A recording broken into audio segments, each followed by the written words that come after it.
wide now.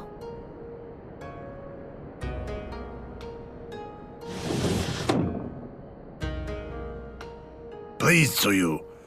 I'm not so frail that I cannot feed myself. I grow weary of the taste of gruel. You don't like it? Can I fetch you something else? Aye, wine. Or if that is not wholesome enough, I don't know. A sweet persimmon from Namai? I enjoyed them in my youth.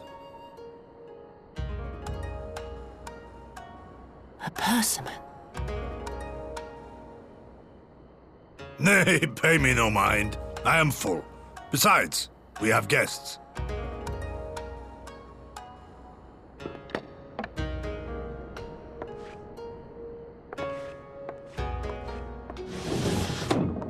I hope we are not interrupting your meal.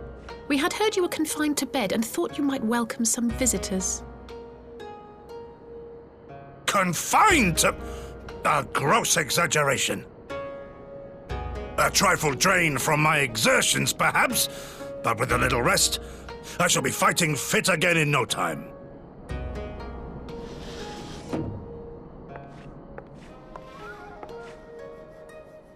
Take off your clothes. Gosetsu, is this how you've been spending your time? My lady, I assure you this is not.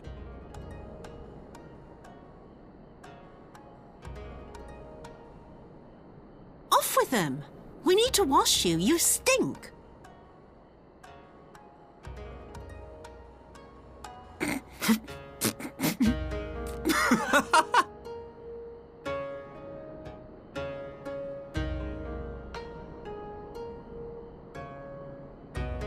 What are all these scars?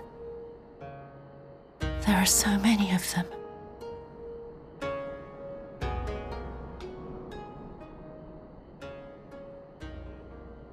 A life of battle will leave its mark upon a man.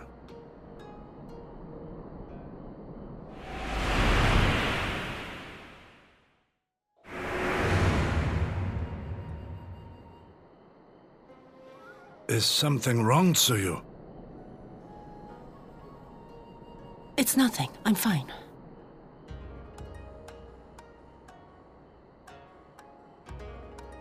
But leave me be, woman! I will not be fussed over like some newborn babe.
Greetings.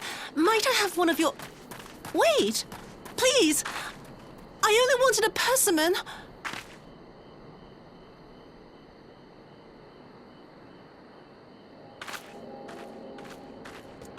Kami, save us! Her spirit has returned! She's back from the dead to seek her revenge!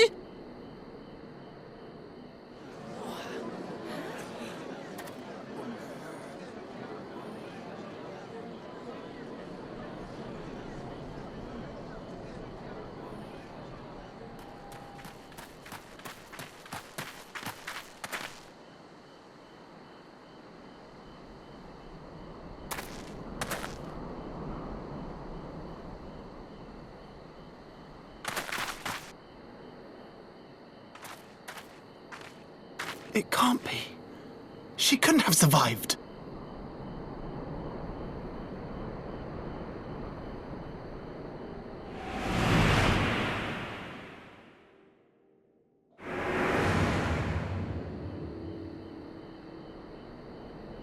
What did I... What did I do?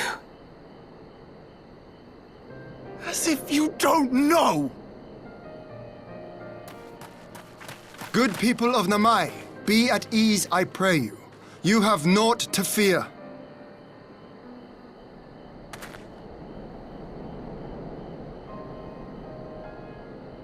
My lord, forgive me, but what is that monster doing here? They told us she was dead. I too was surprised to learn of her survival.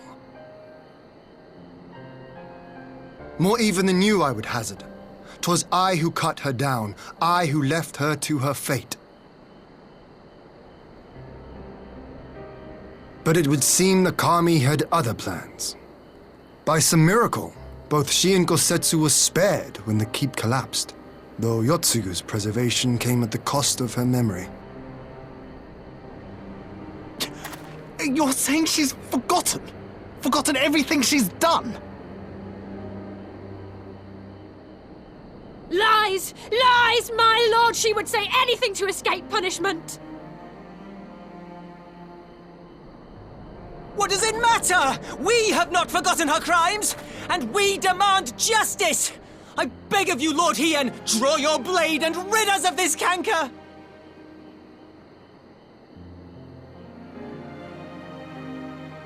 What I saw then, it's all true.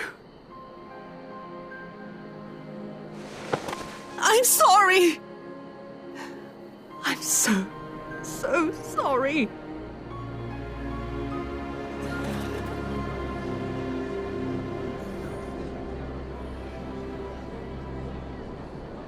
You're sorry?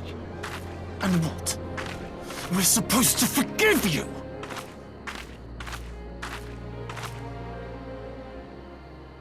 Here, there's no need to cry.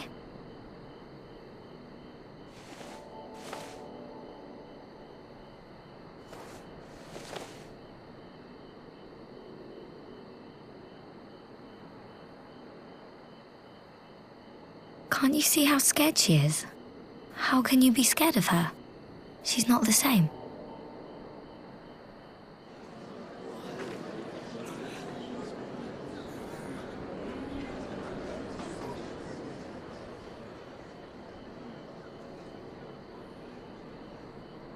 Until such time as her memories return, this woman shall be known as Tsuyu and treated as a citizen of Doma. I will, however, see that she is watched at all times. Rest assured that there will be no more unannounced visits to the village. As your lord, I ask that you leave her fate in my hands and suffer her to live, for now.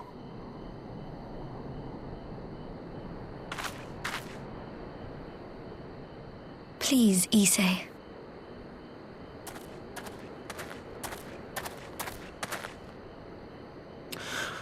All right. I'll keep my peace. As long as you're happy, that's all that matters.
What a pleasure it is to see you once more, Lord Hien. Not to mention my dear sister.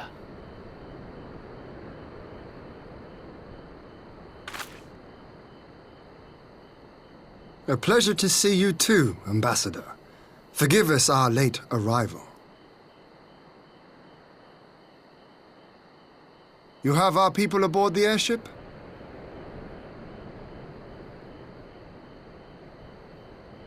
Exactly as agreed. We would leave you in no doubt as to the purity of our intentions. I dare say it was the selfsame spirit of cooperation which prompted you to bring Yotsuyu here today. Indeed. Before excluding her from the exchange, I thought it only fair that you see her condition for yourself. Physically, she is in fine health, but her mind is unchanged.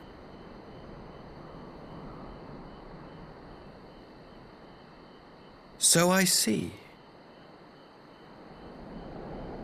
But all need not necessarily be lost.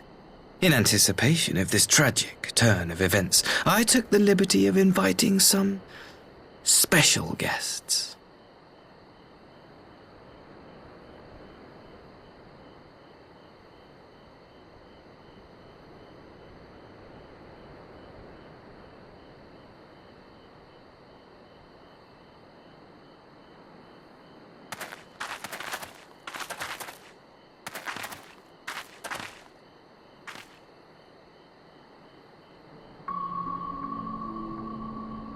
Ah, Yotsuyu.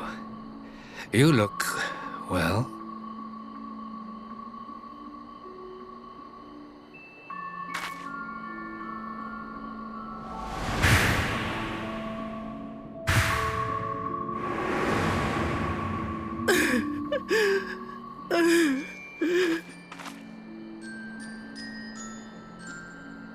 Of all the people.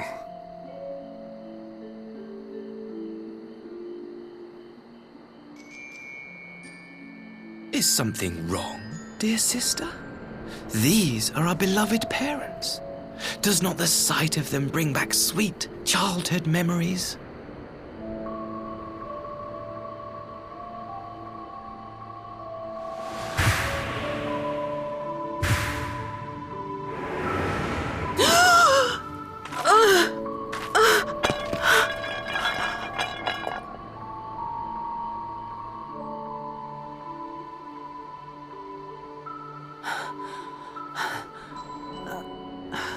Gosetsu. I have to take this to Gosetsu.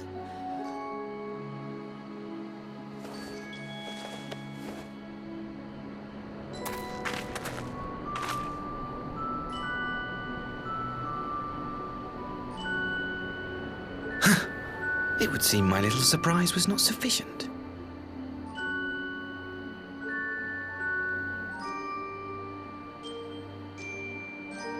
You needn't glare at me so, Lord Hien. I merely did what any loving son would do for his family. Lest you doubt, I am content to leave the acting viceroy in your care. Pray, treat her as you would any daughter of Dorma.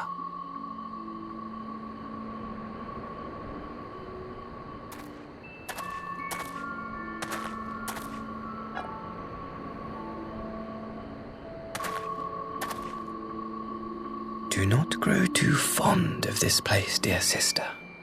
You will come back to us ere long.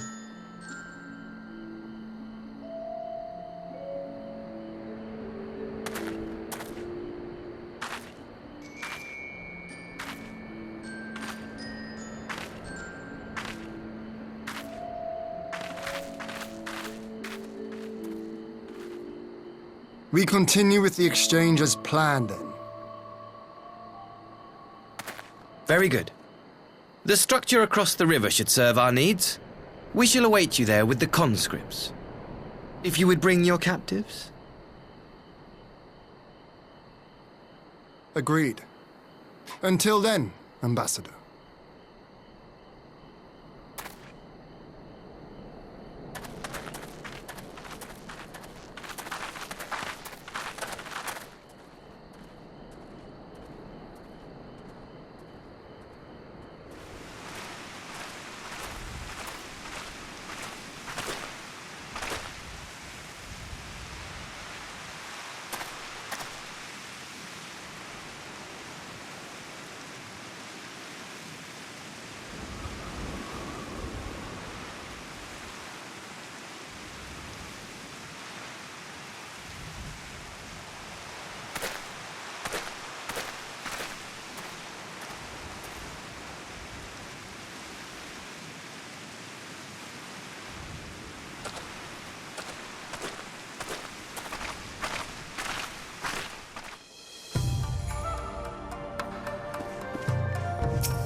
Gosetsu, are you awake?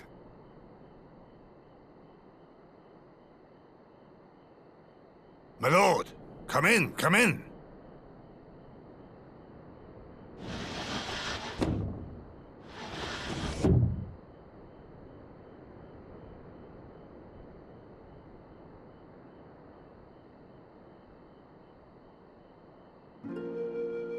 When Tsuyu returned, her eyes were red from weeping. She spoke not a word, simply sat and peeled some fruit she'd brought for me.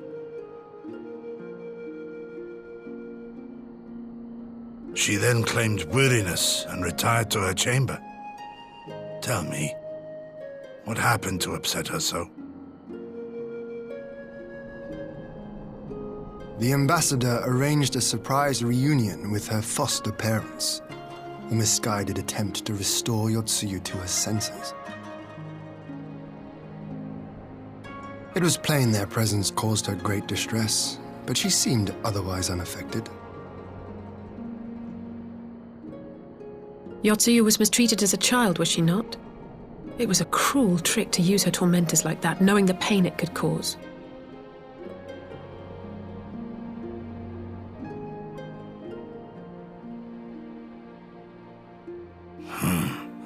I like this Asahi less and less. Be that as it may, he has agreed to allow Yotsuyu to remain with us in Doma. Our primary concern now is to hand over the prisoners without incident and bring our people safely home. There was one other detail at the meeting which caught my attention. I assume you all noticed the rather suspect crates within the castrum. The Imperials were quick to retrieve them afterwards, but I wonder...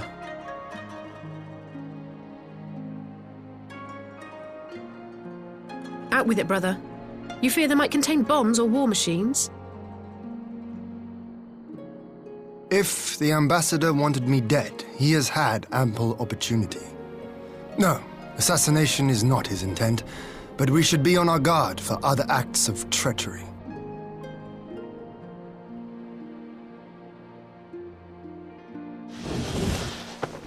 My lord! Forgive me, but the Lady Yotsuyu, she's gone! Gone? I beg your pardons, my lords. I was certain she'd fallen asleep. No, the responsibility is mine. 'Twas I who gave her a room instead of a cell. She may simply have wandered outside. We will organize search parties. Might I call upon your assistance?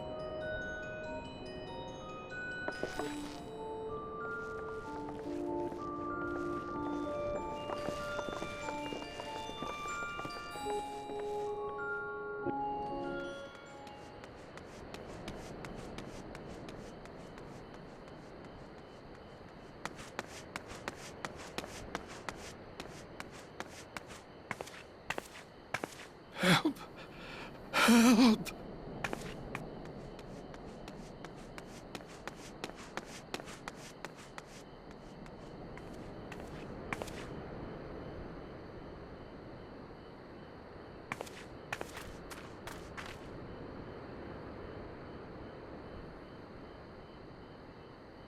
Help!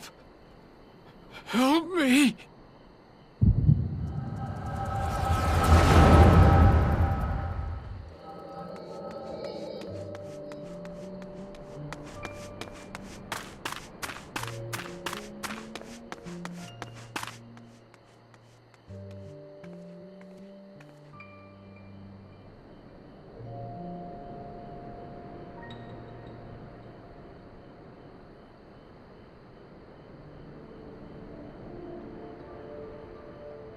If only I hadn't remembered.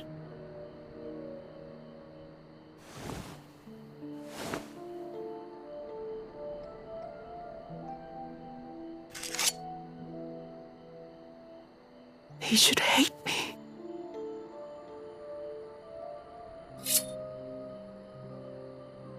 But I will not suffer his kindness. Not after what I did to him.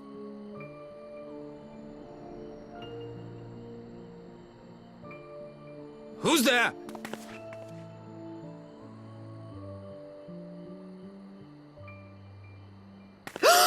Oh, it's you. What are you doing out here in the dark?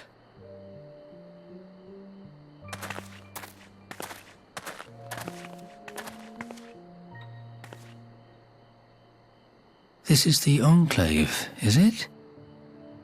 When the soldiers dragged us back to Doma, you were the last person I expected to see.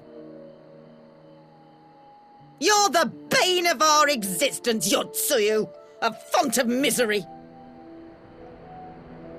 You couldn't even do us the simple courtesy of dying, could you? Oh, no. You had to live and taint us with the shame of your failure.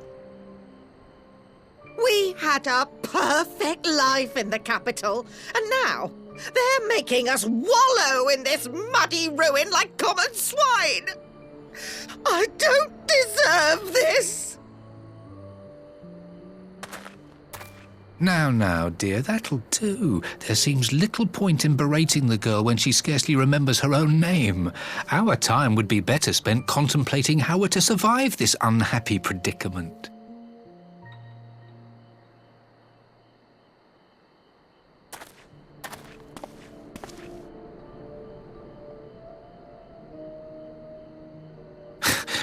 You've kept your looks at least.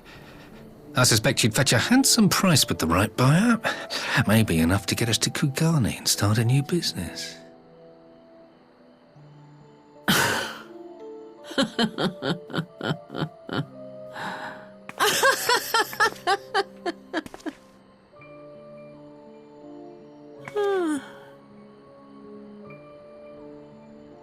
Ah, my beloved parents. No sooner do I wake from gentle slumber than the world returns in all its cruelty. Yes, this is how it always was. How it was meant to be.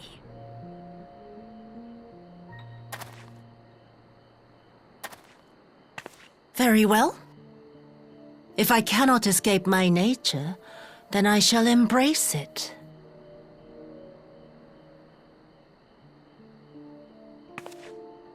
To the very depths I have sunk, my soul steeped in spite and rotten to the core.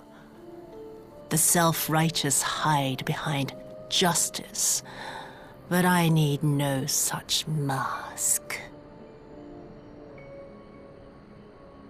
Father, Mother, was it not you who made me into this monster? Who taught me the truth of this miserable world? For years I knew naught but the taste of pain and humiliation. But the time has come to savor my vengeance against Doma. Against all my enemies. And it begins with you! Yotsuyu! What?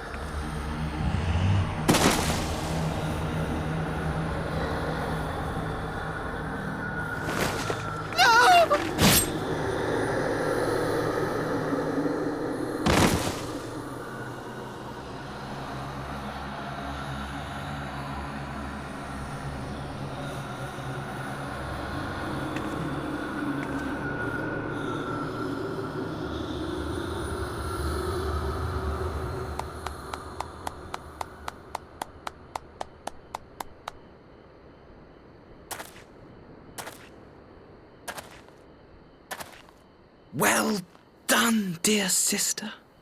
Did I not say you would come back to us? Brother dearest, what a surprise.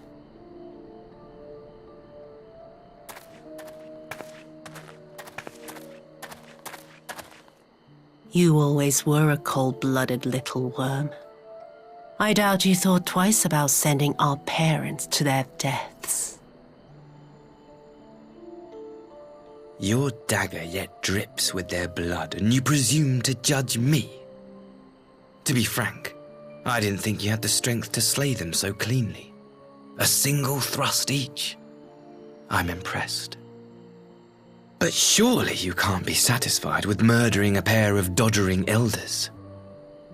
You yearn for a deeper vengeance, and the power to see it through.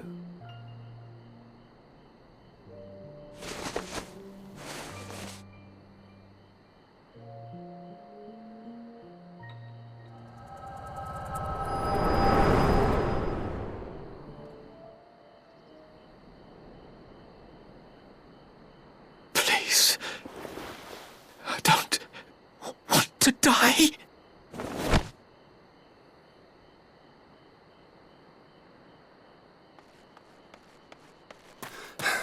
Any sign of her? What happened here?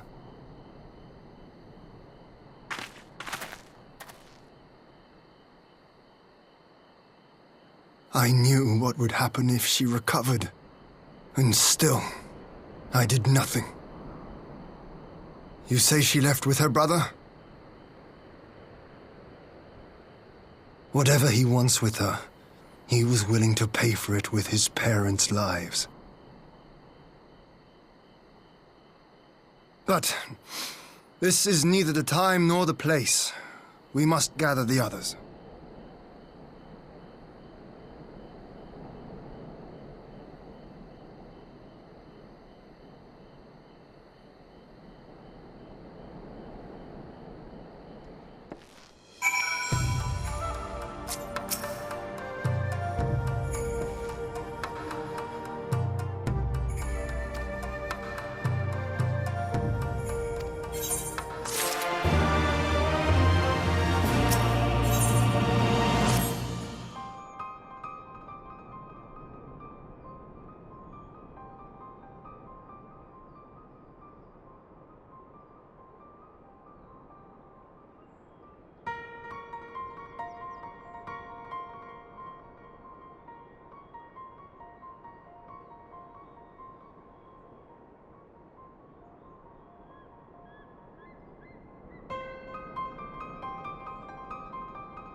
At last, the hour has come. The conclusion to these negotiations will mark a new beginning for Dorma and the Empire. A first step on the road to peaceful coexistence. Indeed. We are ready to proceed with the exchange when you are.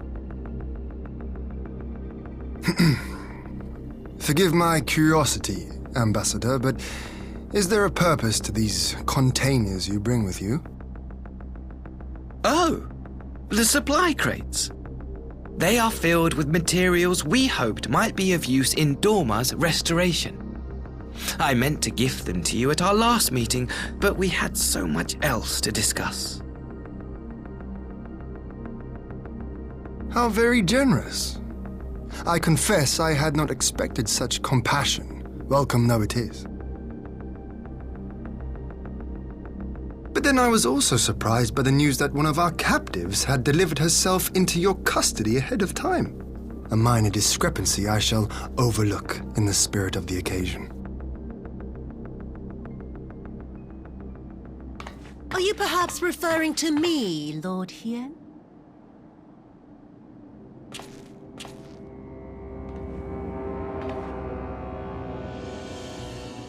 Yotsuyu. Orphan of the Nairi, widow of Sashihai, and acting Viceroy of Dorma. You and your people are mine to govern, mine to punish!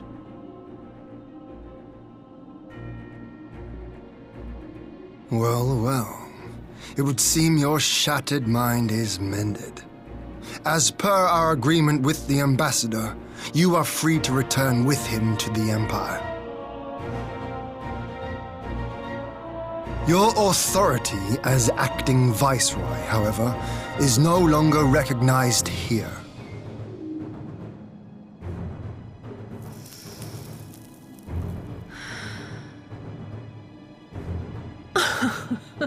My position is not for you to decide, little lordling.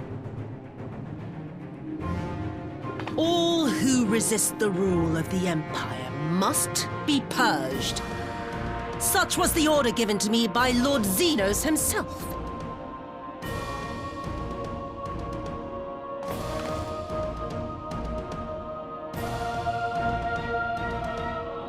I will reign here in this putrid, pestilent swamp until the last of you has been broken.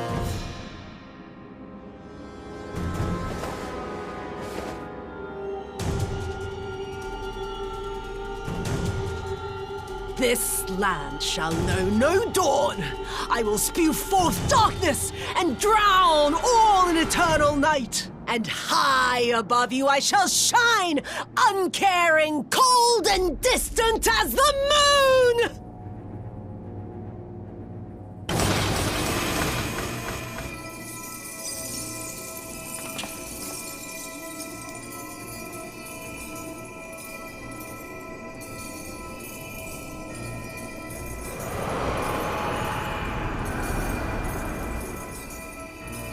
What has she done? Oh gods, this is a summoning!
A Dorman citizen has called forth an icon in direct violation of our primary agreement.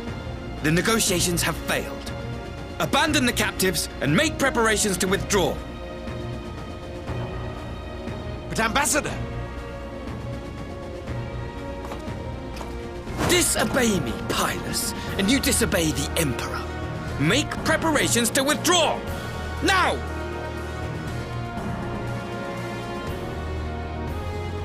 As you command.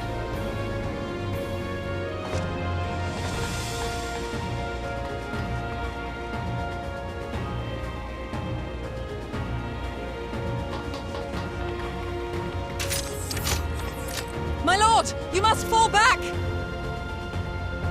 You ask me to run?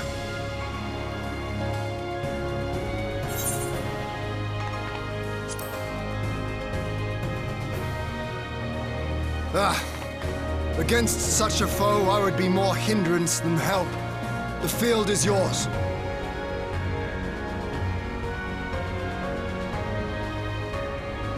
We will withdraw, but not without our countrymen. I want every soul accounted for. Every soul! My lord.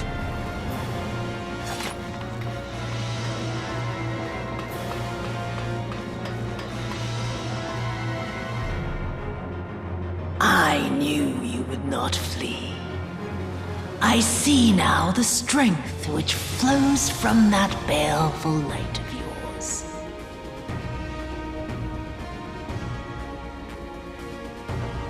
But I am become Tsukuyomi, goddess of the moon and divinity of night. What power can compare to such celestial majesty? I shall plunge all I despise into darkness. And within that black abyss, even your light shall flicker and fail. Come, let us cast the stalks and look upon the fate of Dorma. I see a future in which the sun sets on this wretched land. Once and for all!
It's going to be a long night.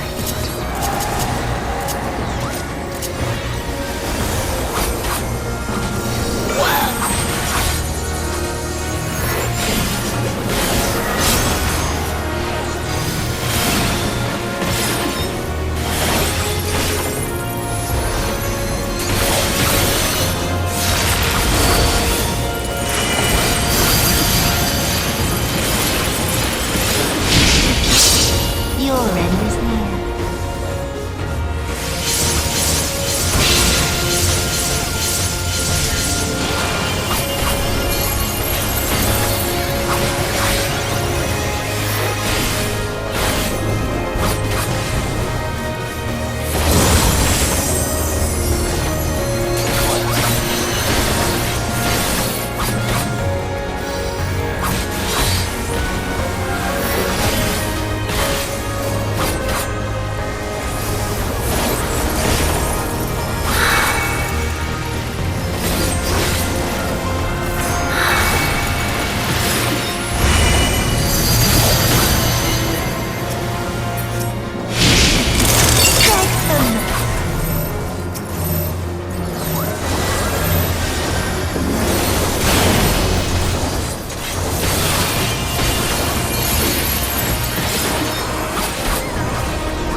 You really must learn to finish the job. 'Tis true that a gaudy mirror and a handful of crystals make for a feeble summoning. But even the weakest icon is a god of sorts. A threat that must be put down.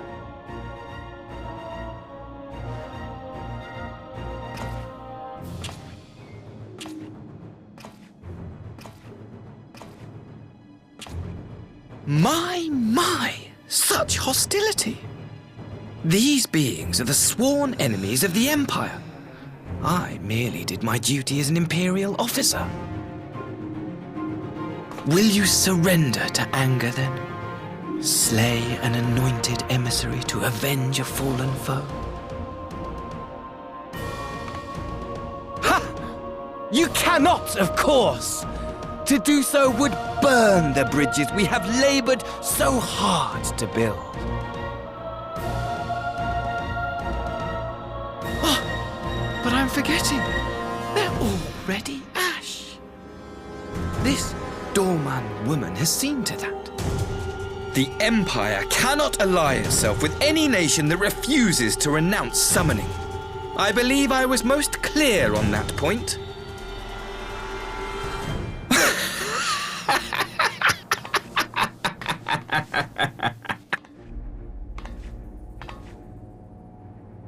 It should have been mine.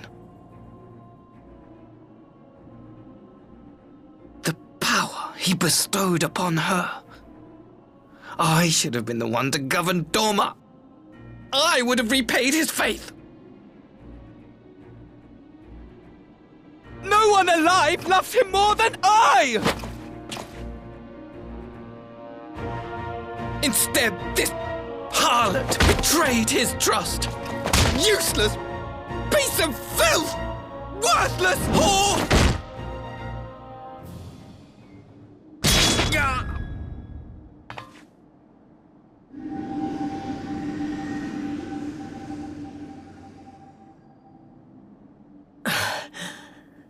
Thank you, dear brother, for this precious gift. Vengeance.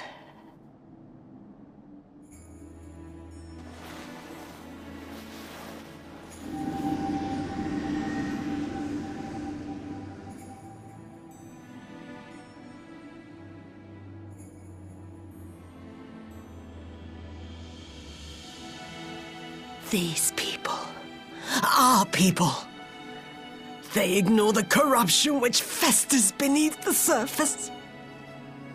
Cast aside that which is dirty and broken. Speak not of things which would disrupt their dreary little lives.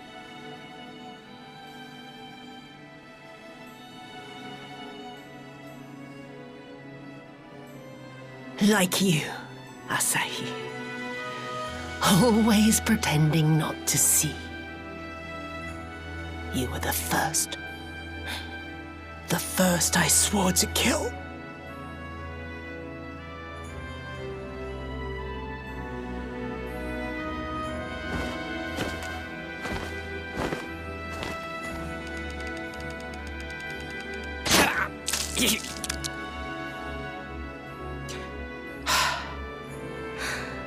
Such bliss. I had thought my hunger insatiable. But now I am satisfied.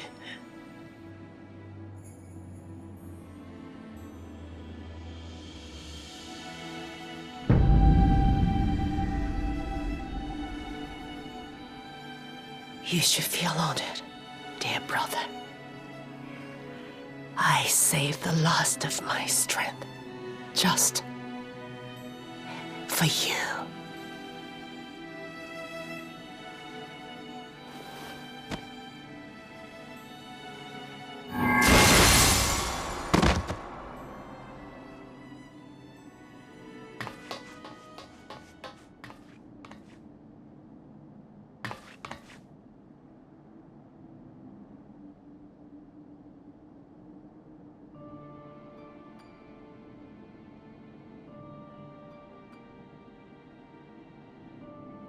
What's the matter? The Witch of Doma will soon be dead.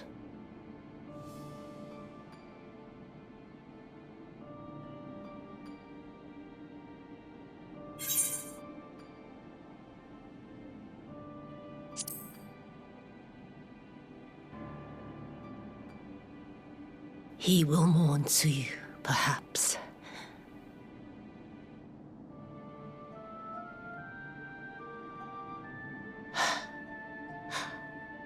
I wonder, was the fruit as sweet as he remembered?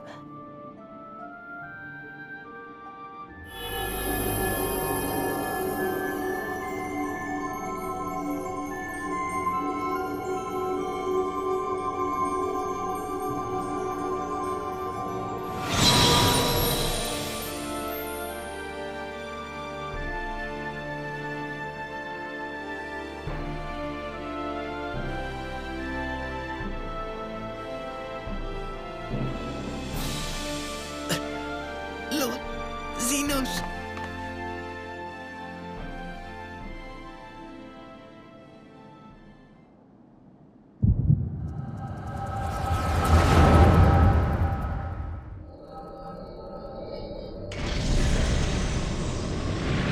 Lord Xenos.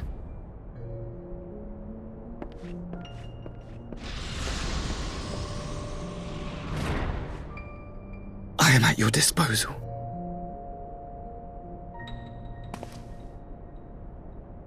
Asai, you were born of Doma, yes? Yes, my lord.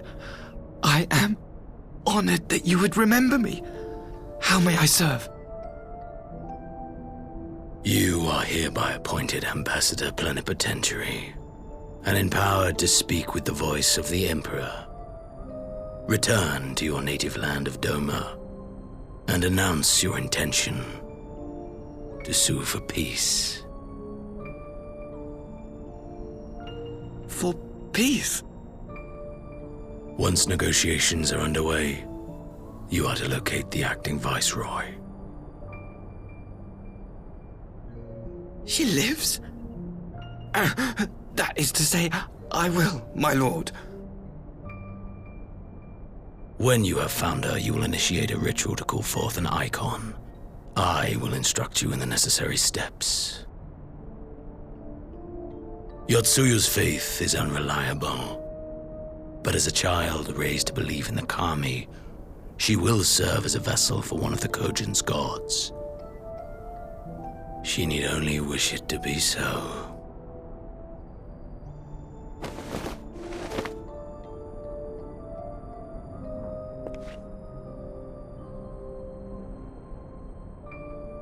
The power will seem a gift, but the icon's essence will consume her. She will be no more than a husk, a slave to whim and desire.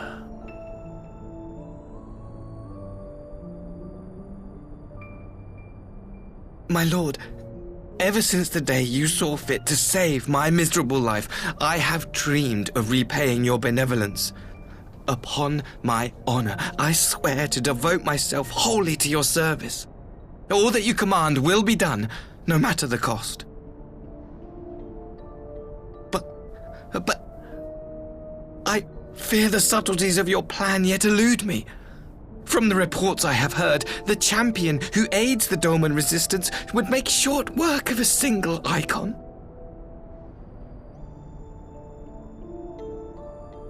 The icon is merely a message. The pacifist teachings of the Populares spread through this city like a plague. And I would remind the people of the threat we face. You will be my chosen agent. The hand which tolls the warning bell. The salvation of this world will not be won through the signing of treaties. Your chosen agent. I will not fail you, my lord.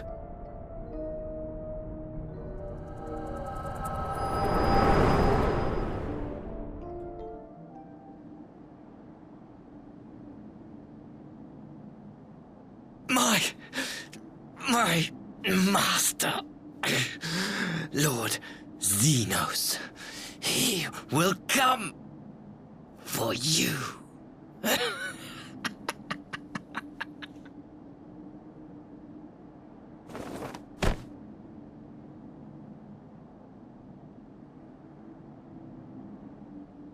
You have prevailed, I see.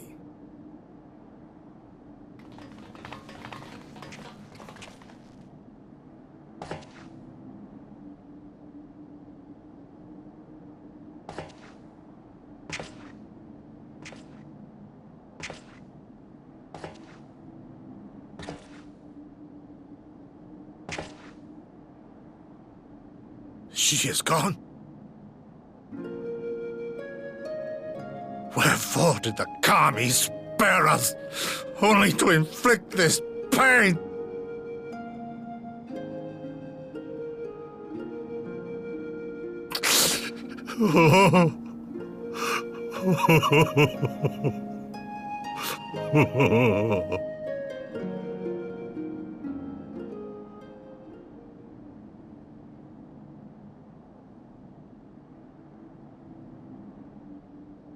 Death shall not want for company this day. You spared us a worse disaster, but I fear our fledgling peace with the Empire was beyond saving. Lord Hien!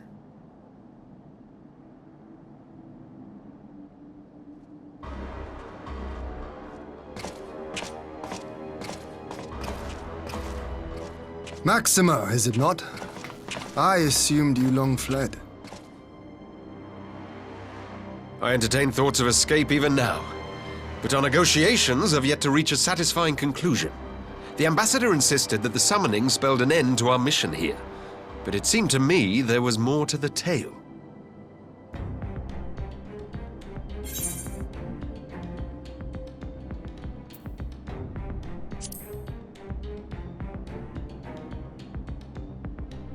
I have heard tell of this power you wield. And in your vision, you witnessed Lord Xenos giving these orders. How can that be? Xenos is dead. He took his own life after the battle in Alamigo. I saw his body with my own eyes. Forgive me, but Lord Xenos is very much alive. He granted our party an audience prior to our departure. That he was gravely wounded is certain, but his recovery appeared to be proceeding apace. I'm afraid I share Lord Hien's confusion. The man's death was confirmed and his remains interred. These are matters of public record.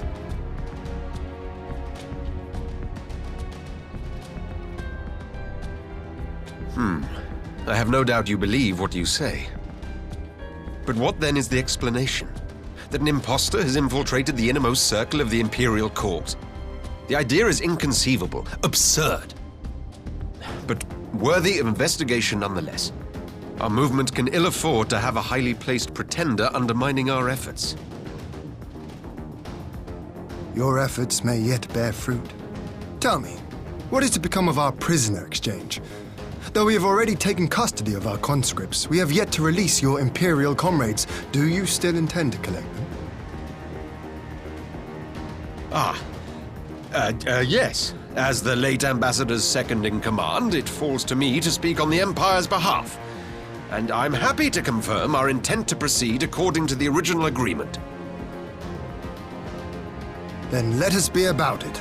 'Twould be a pity to abandon such a promising beginning. Indeed. You have my thanks, Lord Hien. As soon as our people are secure aboard our airship, we shall depart straightways for Garlemald. Tread lightly, Pybus. I sense treachery awaits you there.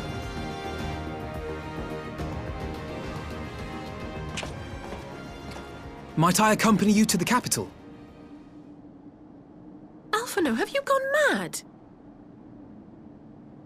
Imposter or no, if Xenos was instructing Asahi on the finer points of ritual summoning, then experience tells us there is an Ascian waiting in the wings. Without our knowledge and expertise, our new friends will be hard-pressed to contend with a foe for whom death is but a minor inconvenience. They need our help. Were you indeed willing to share your knowledge of this enemy, we would not shun your counsel. You truly mean to do this? In full knowledge of the danger? I have seen the Warrior of Light risk her life on countless occasions. Next to her, I'm scarce more than a distraction on the battlefield.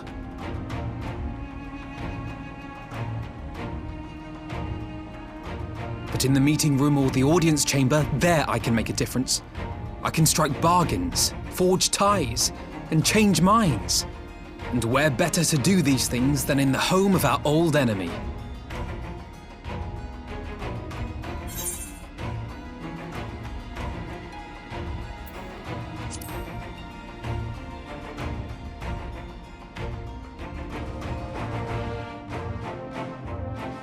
Tis not for me to stop you, but I would have you consider an alternative arrangement.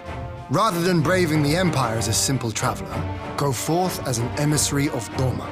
Such a position should offer you some measure of protection.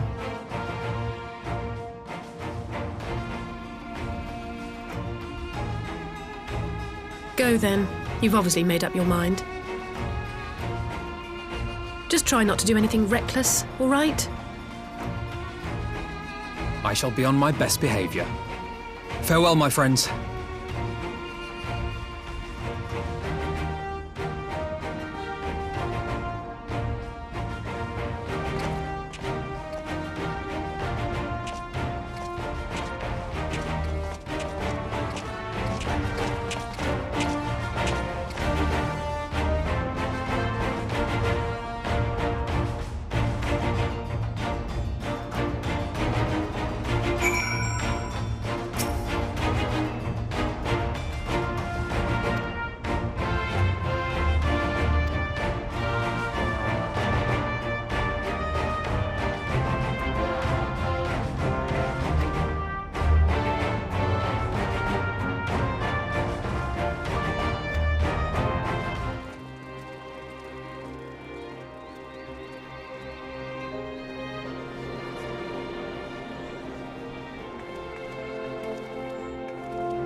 How often have I imagined this moment? Thank you for helping it come to pass.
Ah, there you are.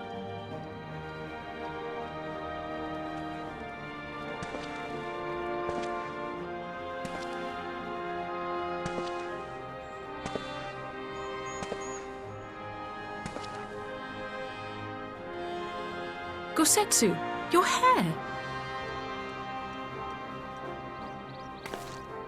My friend, what have you done?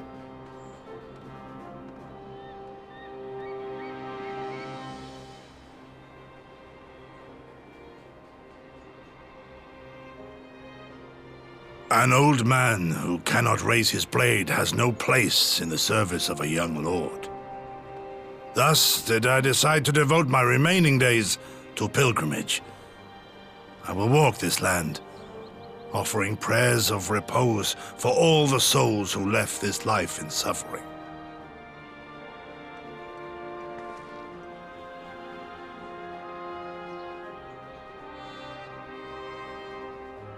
All of them?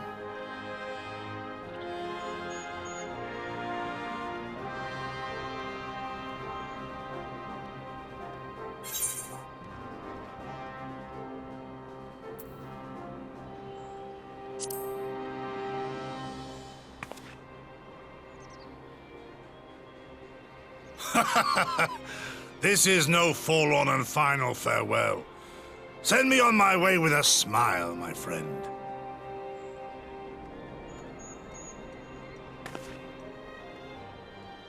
Scarcely have we said our goodbyes to Alphino, and you leave us too. But 'tis well that my companions find their own way forward. I must endeavor to do the same. I have faith that you will find the best path for Doma without me, my lord. Pray forgive me this last act of selfishness, and grant me your blessing. You have earned it 1,000 times over. Go in peace, my friend. I shall make of Doma a land where children laugh and none need live in fear. There is no better way to honor those who went before.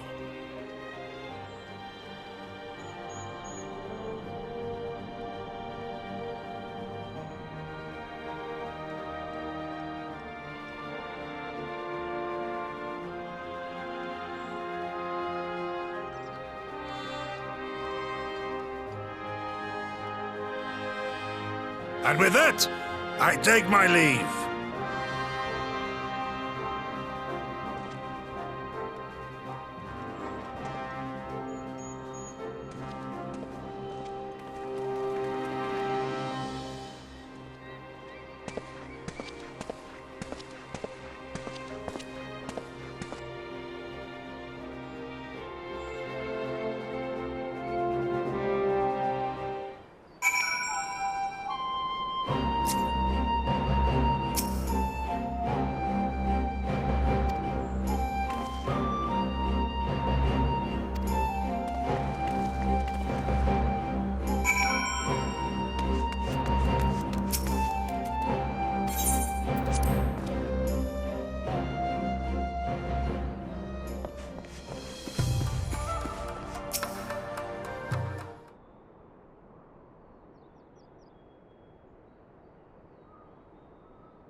Oh dear. We seem to be missing a corpse.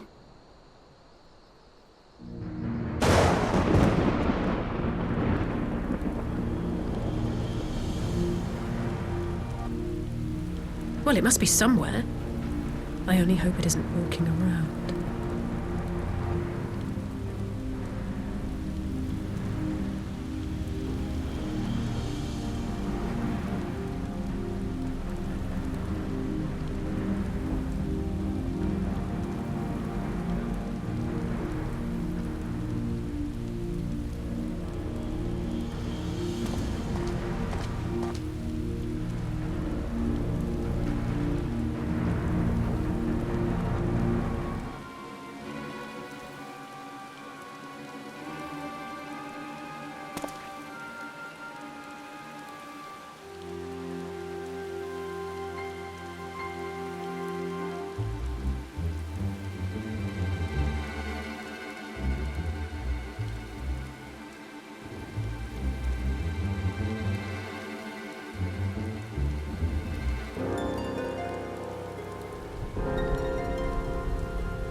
God, I needed that.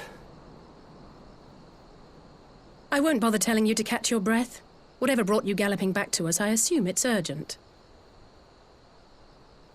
Quite. Without further ado, then. After the successful uprisings in Doma and Alamigo, rebels in several other provinces were inspired to follow suit. Unfortunately, they did not fare quite so well. The Dalmascans paid the heaviest price. For their defiance, the Emperor made a show of razing their capital to the ground, prompting many of their neighbors to abandon thoughts of resistance.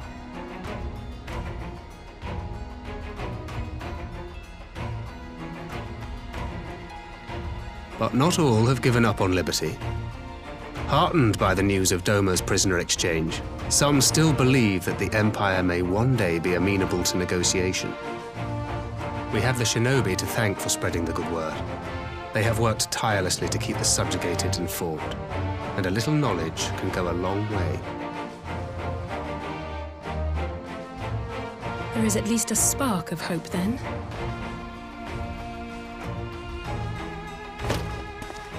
A spark in want of kindling, yes. The Alliance has already begun supplying materiel to resistance movements abroad, many of whom would otherwise struggle to continue the fight. The support effort has been led by the Sultana and the Elder Seedseer, who have both seen enough Alamigan refugees to know the consequences of oppression. And for their troubles, they have quickly earned a reputation as folk heroes in certain corners of the Empire. That is all for the provinces. As for the Garlean motherland itself, our friends the Populares have suffered something of a setback, I regret to say. Talk is rife that Doma has summoned a primal, and the Empire's more liberal voices are being drowned out in the fearful clamor for retribution. And who do they think orchestrated this summoning? Oh, any but those truly responsible. Xenos has seen to that. Speaking of whom, the Crown Prince is recovering remarkably well. Well enough, in fact, to enable him to personally tour the provinces, putting the fear of the Emperor into the hearts of any would-be dissidents. He walks in plain sight, and none suspect him. Then it's as we feared. Yes, an Ascian wears his skin.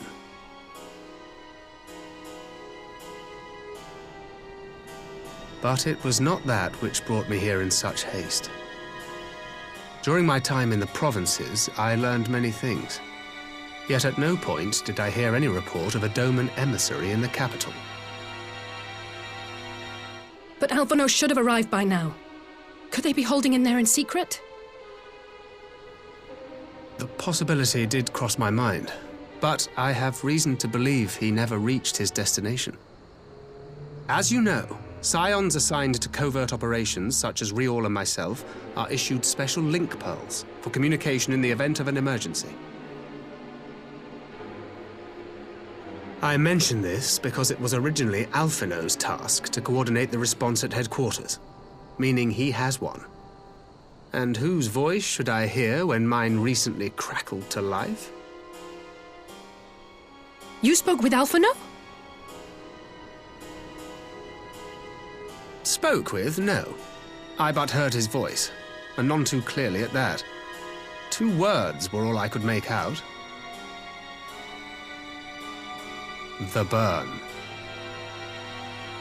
The wasteland on the edge of Otherd. Something must have happened to them there.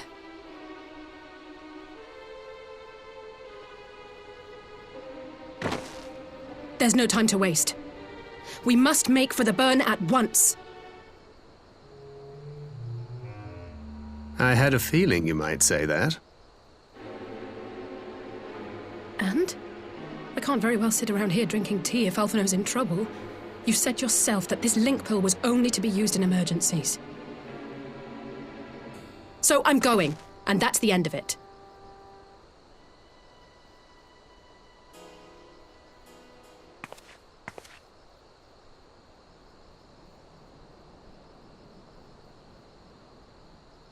Oh, far be it from me to change your minds.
Make ready, friends!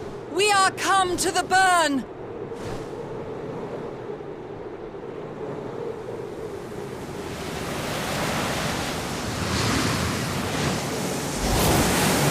Everyone, land where you can! We must wait out the storm!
make it quick.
Between contending with bloodthirsty beasts and sand in my every conceivable place, I'm quite ready to leave this wasteland. But first things first. Do you see the crashed ship over yonder? Judging by its class, it must be the vessel that bore Master Alphinaud away.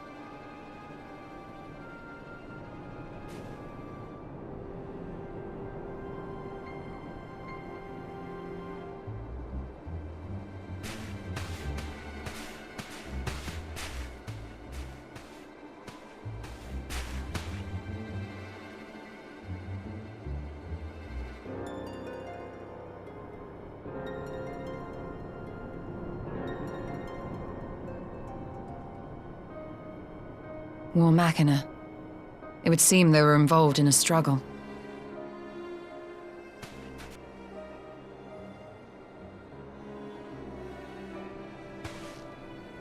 There may be clues.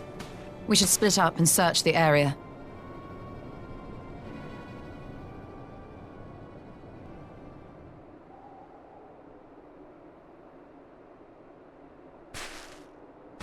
There's no sign of Alphinaud, nor of Maxima and his people.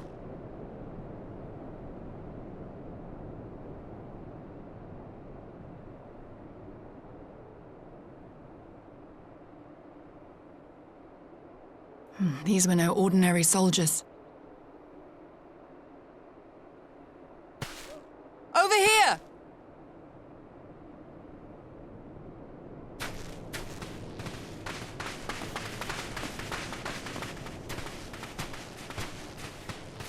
The insignia on this man's uniform identifies him as one of the Emperor's personal guard. Hand-picked soldiers, answering only to the royal family. That would explain why all the casualties are Garlean. They were fighting their own.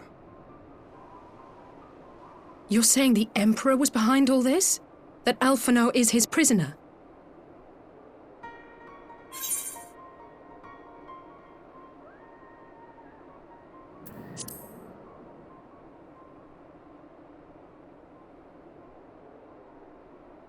Aye, we must not jump to conclusions. Besides, Alphinaud is more than capable of looking after himself, is he not?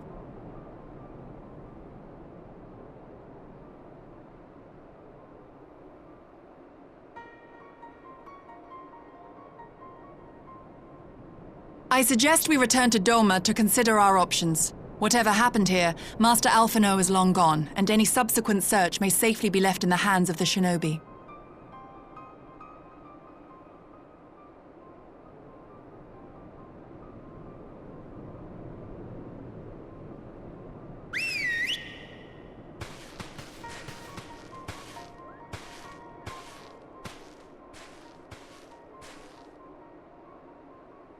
Where in the world are you, brother? If you die on me, I will never let you hear the end of it.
Lys, what brings you here?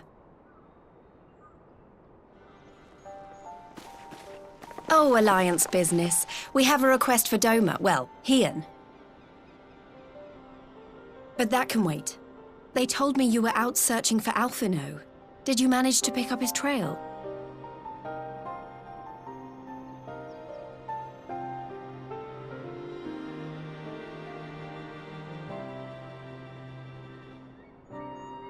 Well, if he wasn't at the crash site, he might still have escaped. We have to keep searching. And we will.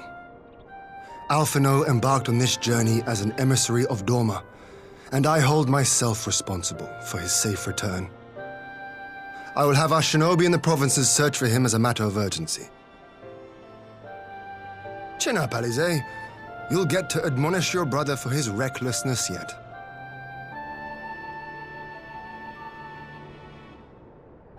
Well, someone has to do it.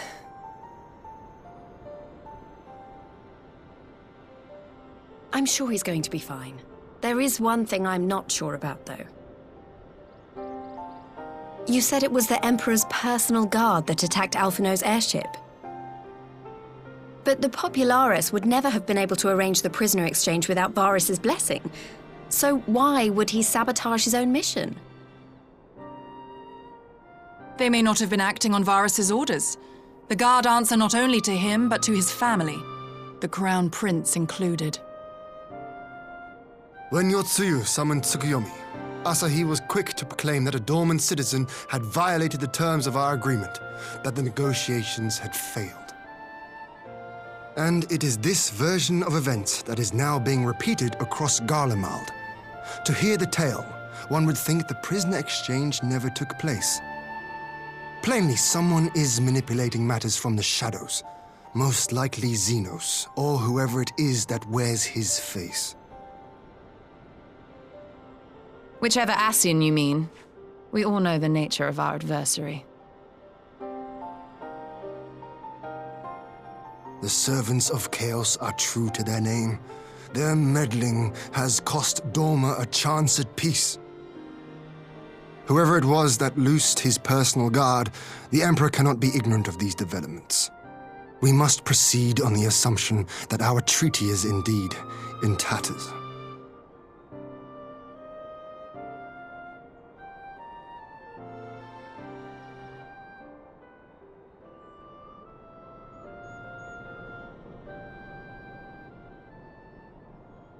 But come, Lys. You have journeyed far.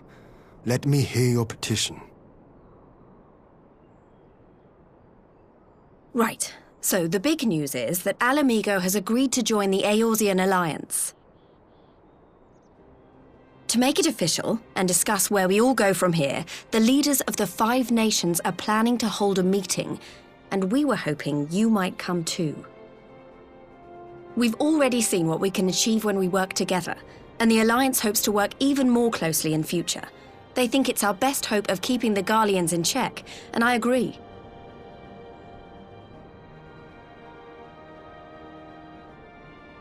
As do I.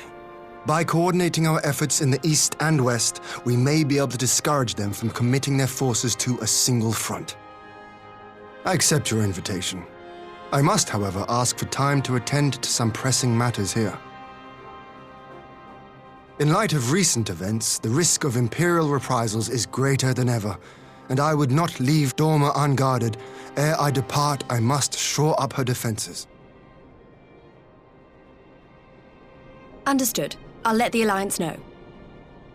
We'll wait to hear from you before setting a date. The meeting's to be held at the Royal Palace in Alamigo, incidentally. Do you remember the way? Well enough. Please assure my hosts that I will not keep them waiting any longer than I have to. Consider it done. And thank you for agreeing to come. If we all put our heads together, we're sure to find the best way forward. For everyone.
If we are to ready ourselves for invasion, we shall need manpower, provisions, and time, all of which are in notably short supply.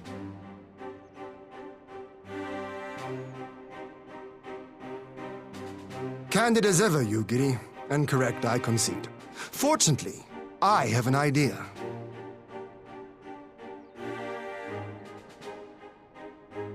'Tis plain no single nation can stand against the might of the Empire.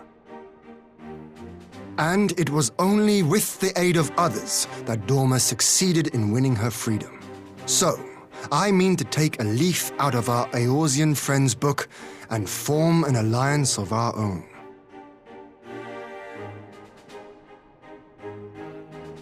In addition to those with whom we already share an understanding, I would reach out to Hingashi and Suinosato, and further afield to the myriad peoples of Nangsha and Dalmasca. I am under no illusion. Not all will answer the call. Yet disparate though we may be, we are united in our desire for freedom. If our neighbors could be made to see what is at stake, Asian machinations and all, cooperation need not be so far-fetched a notion. It may even seem practical. Under the guidance of our former leader, Master Louis Soir, we once strove to unite the fractious city-states of Eorzea. I dare say that experience shall be of use in your endeavor. We should be glad of your wisdom. For the record, I would have been in favor of this plan even if it hadn't been my grandfather's, but I have to ask, how will we secure the time to carry it out? Not that anyone has forgotten, but the Garleans have airships. Lots and lots of airships. Should they catch wind of our plan, they could send an armada to overwhelm us before our alliance had even begun to take shape. Not if we deny them access to the skies.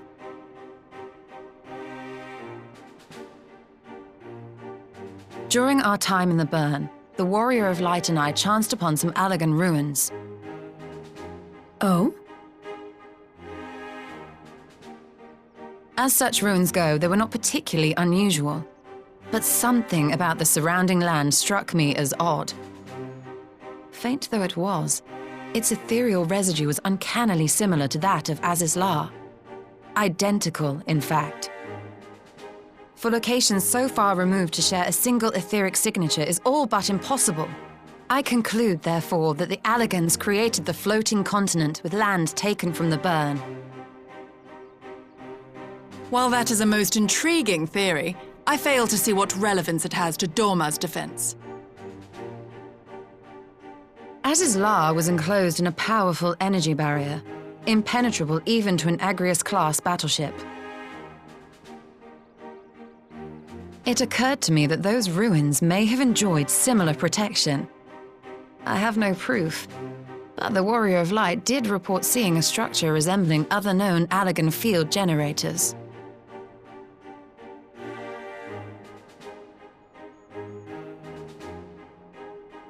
All right. But even if we could put up such an energy barrier, it surely wouldn't extend beyond the limits of the Burn. So what's to stop the Garleans flying around it?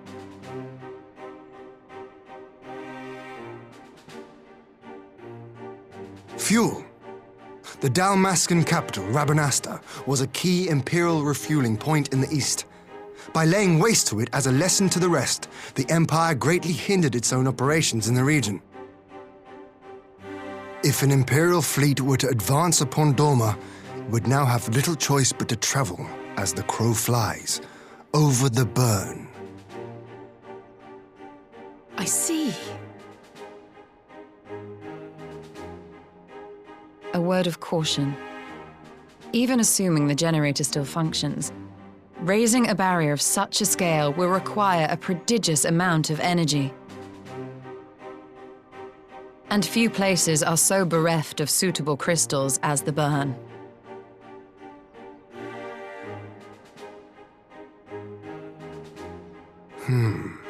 A source of energy. Tell me, did the Allagans make a habit of launching things into the sky?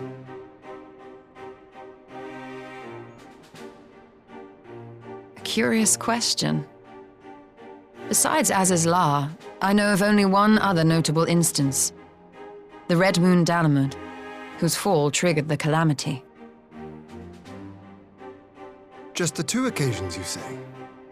Then I believe I may have a solution to our energy problem. You do? I may. To find out for sure, we would need to visit the Azim Steppe. Which would, I now see, present the perfect opportunity to discuss an alliance with the Zayla tribes. How very neat. What say you then? Shall we see whither this road leads?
I will never tire of this vista. The endless fields, the boundless skies. 'Tis a sight to make a man forget his cares. But not his purpose, I trust. Might this be a fitting moment to tell us what we are doing here?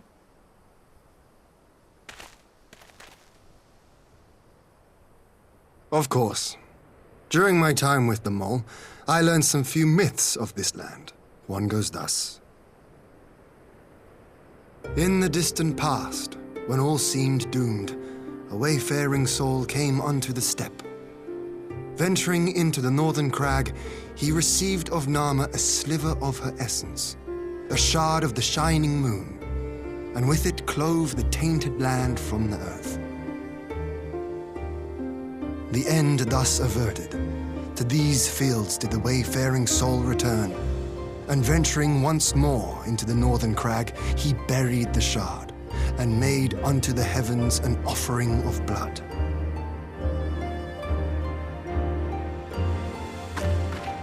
A tainted land cloven from the earth and an offering of blood to the heavens. Azizlar and Dalamud. That was my thinking, yes. And you believe that yonder mountains hide an artifact possessed of sufficient power to raise Azizlar up to the heavens? I suppose that might suffice. Worth a closer look, would you say? I would.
Such an abundance of ether.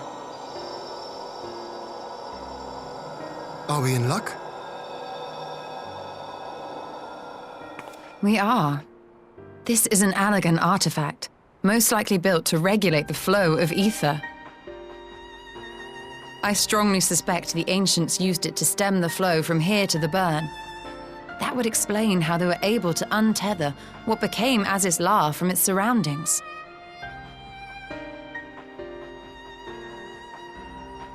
But were we to throw open the floodgates, the resultant deluge would surely be sufficient to raise our wall. And in restoring the flow, we may also restore life to the wasteland.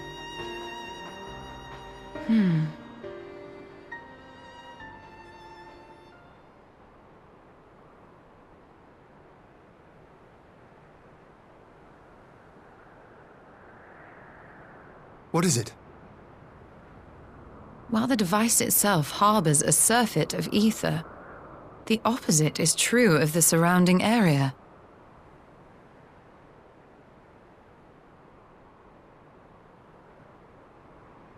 An effect of regulation, perhaps. A similar phenomenon seemed to be occurring in Doma.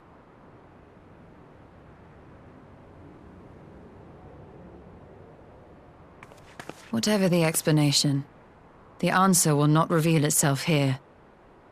We have seen what we needed to see. Let us return to Mol Ilo.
Yes! This spot shall serve as well as any. I shall enjoy this Hahn. Is this truly necessary? Have you no peaceable way of making decisions? Speak not of peace. You stand before proud warriors of the Dathal. In the heat of battle do our souls burn brightest. We lay low the strong that we may rise higher. That is our way, the way of might. There is no other. Oh, they do not want for conviction.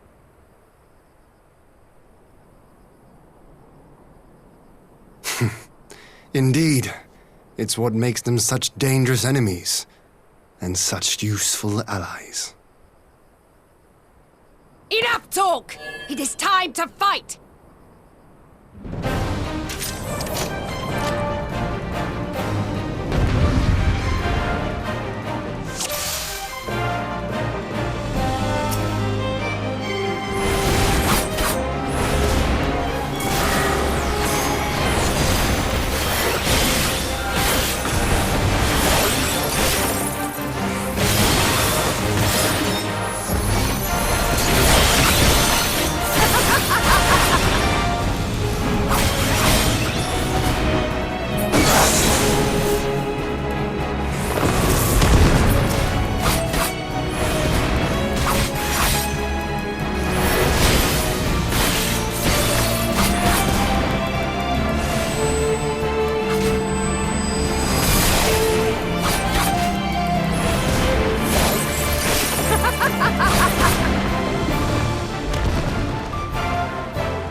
do our souls sing!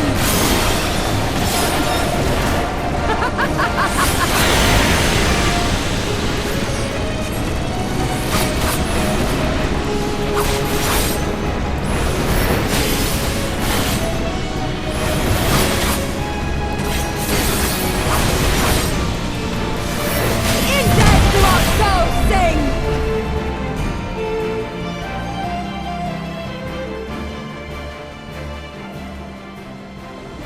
Yes! Yes! Not since the Nardum has my soul burned so!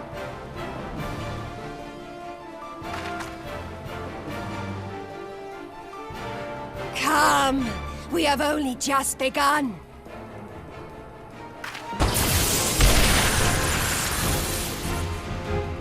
Enough! You were not granted leave to set the steppe ablaze. Well, well, the sun has come out to play. Be gone, Moonstruck Oranir! I am busy! Fool of a Dothal!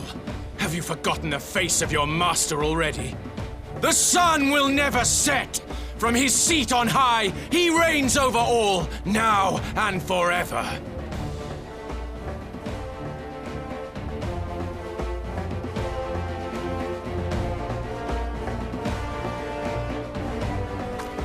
Yet what should he find here but a battle to determine the fate of the steppe?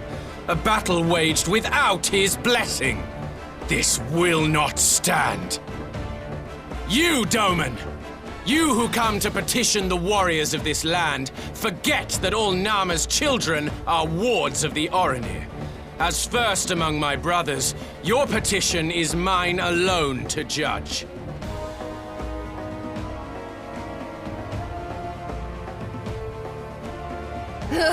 These words are as wind from a horse's backside. Plentiful, but your axe sings more sweetly. Let her speak for you.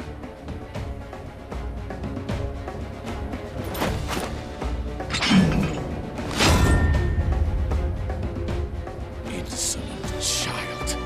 You will learn your place!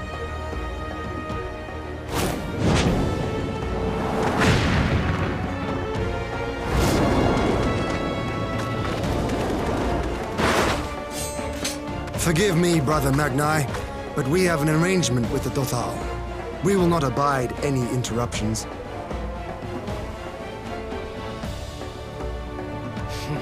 So be it. The sun will pass judgment on all. Daidakul, join me.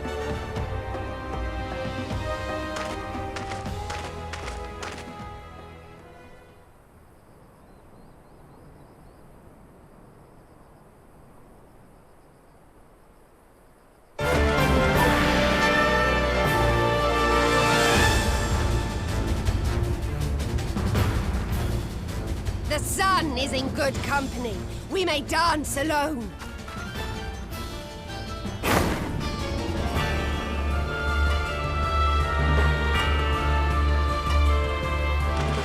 Beg not for mercy, for you will have none. Bear witness to the power and the glory of Azim!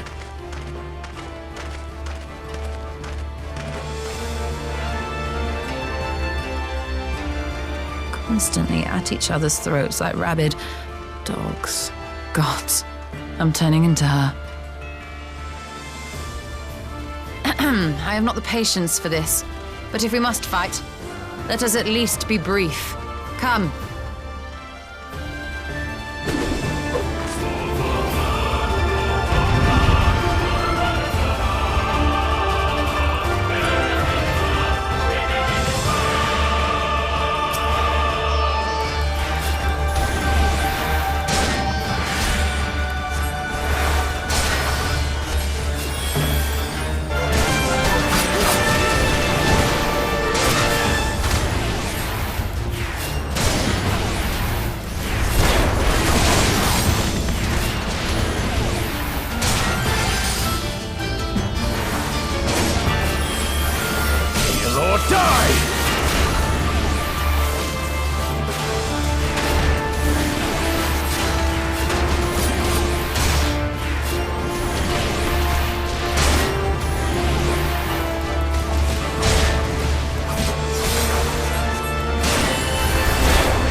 down before me!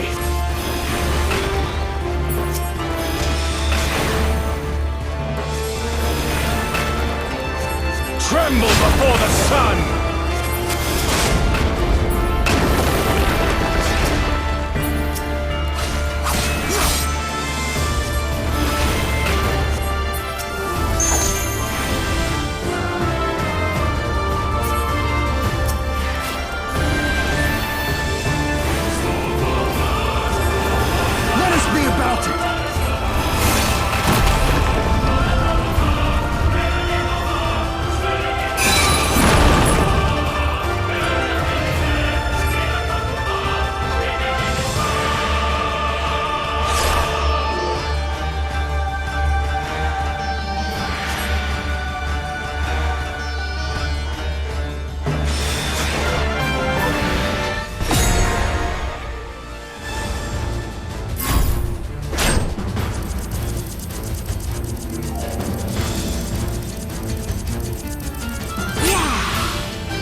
Never have I felt such bliss in defeat. 'Twas a battle to burn soul and flesh to ash. We Dothal will lend you our strength as promised. Nama's power is yours to wield.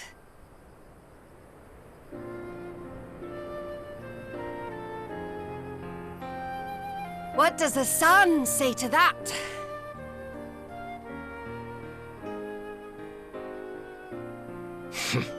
The sun is not driven by base motives such as yours.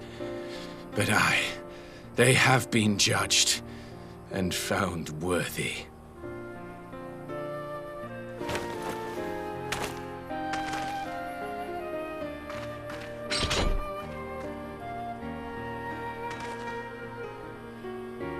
It is the way of the Oranir to accord recognition and respect to the strong. You have made sufficient proof of your strength. The sun shall answer your call. You have our thanks. We are glad to call you allies.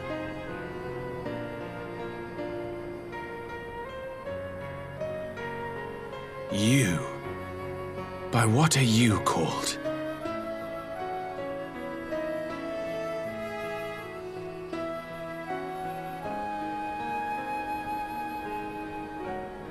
Y'shtola, why? Are you my Nama?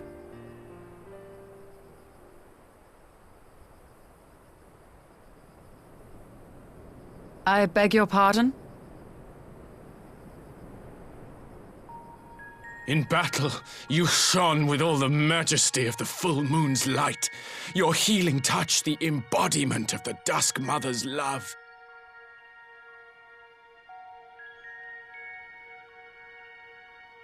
Long had I wondered if my Nama might not be a woman of the steppe. Beholding you, I am all but certain.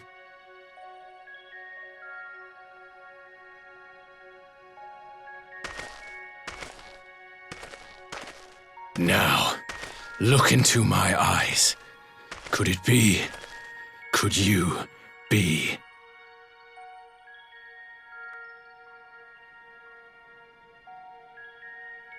I am. Not interested, little son. Try again when you've become a man. Little?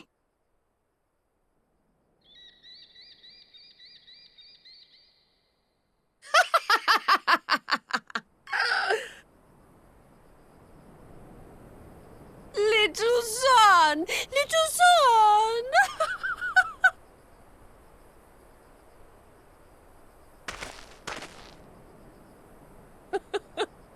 Does it pain you, little son?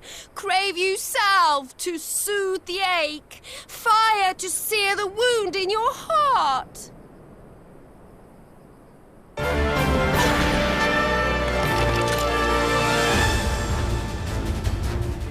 We have wasted enough time here. Siren awaits for word of our success.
Did it work?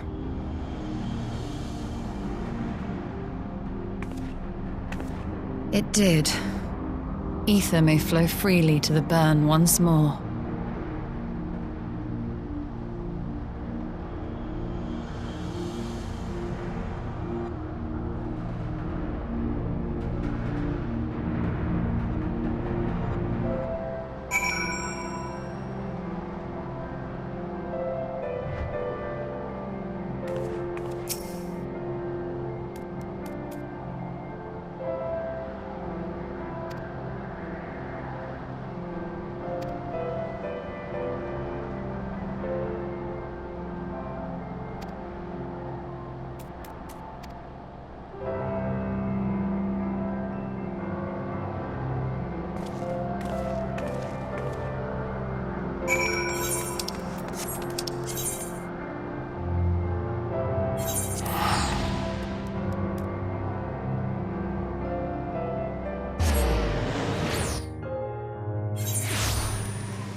Mistress Lys, Commander Aldin, it gives me great pleasure to formally welcome the city-state of Alamigo to the Eorzean Alliance.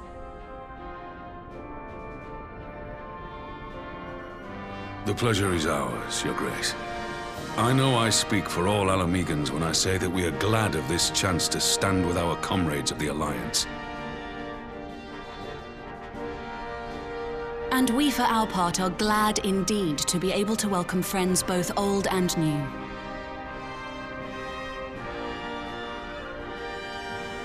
Lord Hien of Doma, at your service. Pray, accept my heartfelt thanks for your generous invitation. Nay, 'tis we who must thank you for journeying so far. And 'twould be remiss of me not to acknowledge the part the Scions of the Seventh Dawn have played in bringing all of us together. In times of great unrest, you and yours have been our constant companions, without whom we would not be here. With apologies to Lord Hien and Mistress Alize, it occurs to me that we have not gathered in this way since that fateful day in Uldar. The day I lost my arm and my freedom. As I lay in my cell, never did I dream that I would one day be given the chance to represent my homeland at this council. I would not even be alive had you not plucked me from the jaws of death. You, Yugiri, and Alphino. Would that the lad could be with us.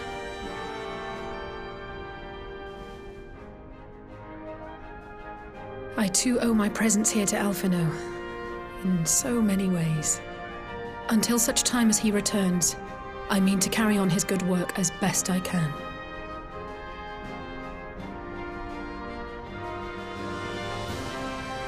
Come, friends, let us leave the past in the past and turn our eyes to the future. My Lord Hien, pray, tell us how things stand in the east.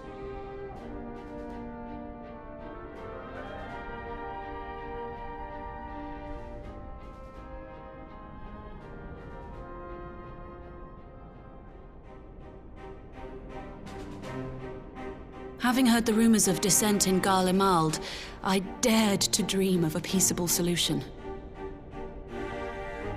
The Empire will not so easily change its ways. If the Garleans have a mind to take back Doma and Alamigo, we'll be hard-pressed to stop them, even with the might of 6 nations. But while we lack the strength to fight the tide, a course may yet present itself, if we read the winds aright. The winds suggest but one course to me. One which leads from the sea unto the river and thence to the source of all our woes. The Ascians. Indeed. All here have felt their blighted touch. It was the bringers of chaos who nurtured the Archbishop's tyrannical ambitions. They who bestowed upon him the secrets of summoning, as they have so many others before and since. And while they remain, we shall know no peace. Our objective is clear. The question is how to achieve it. That our enemy parades about in Xenos' skin poses problems in itself, but ere we get to them, how are we to infiltrate the Empire and get close enough to strike?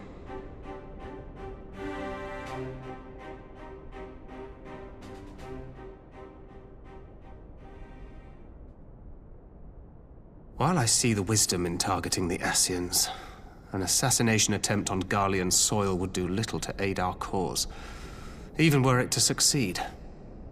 It's time we used our enemy's preferred tactic: subterfuge.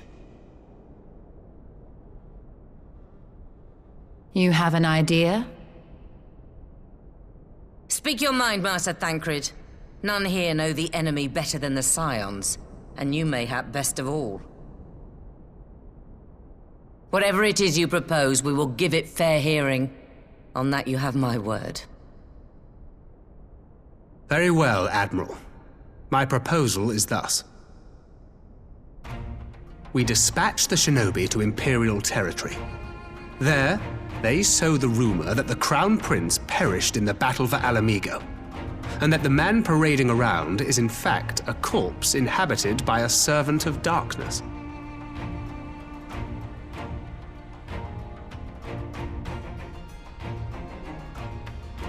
Well, it does have the ring of truth about it.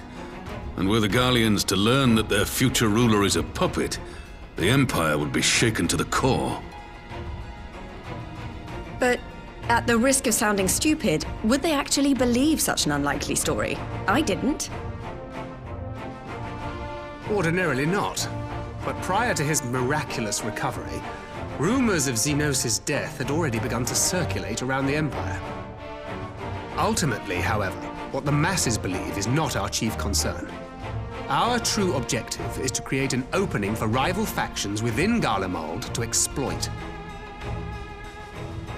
Just as a war of succession erupted in the wake of Emperor Solus's death. A war which raged until but recently, plunging the Imperial House into disarray as nephew and uncle grappled for the throne. It is no coincidence that one of Varus's first acts as Emperor was to name Xenos heir apparent, family feuds being so tiresome when armies are involved. Not all welcomed his choice of successor, however. There is no shortage of individuals who aspire to the throne, who would jump at any chance to seize power. The news that Xenos is not only dead, but a puppet to diabolical forces, would be too enticing to ignore. The Empire would not be quick to recover from a second war of succession. I am no stranger to infiltrating Imperial territory. With a team of operatives gathered from among the Alliance's finest, the plan should have a reasonable chance of success. Doma already has shinobi in place throughout the provinces. We stand ready to act, and act we must. What say you all?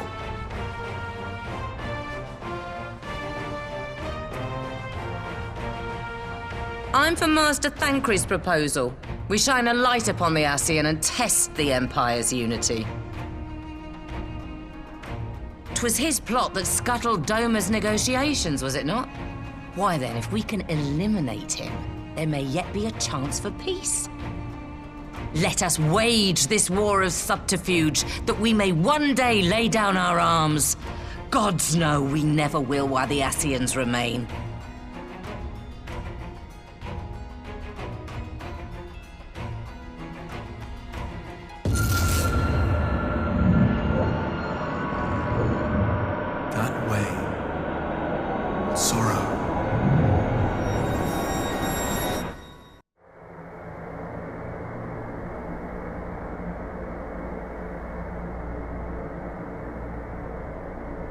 History must be changed.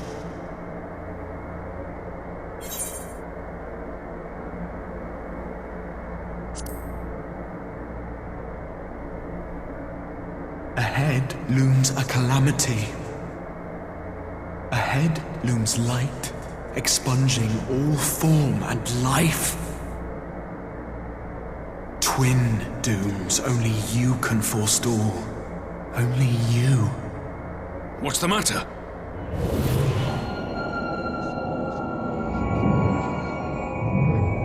There's a voice.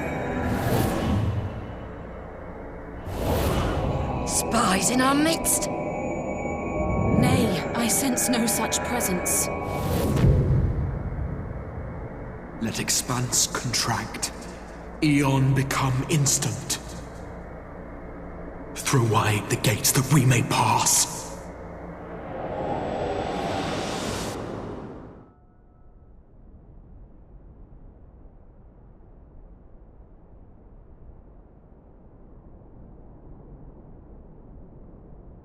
Is it over? Master Thancred!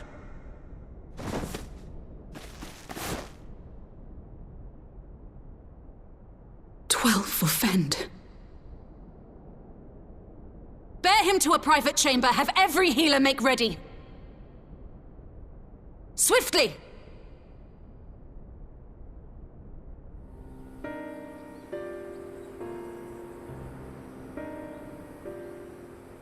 Master Thancred remains in slumber. Though his vital signs appear stable, he's unresponsive.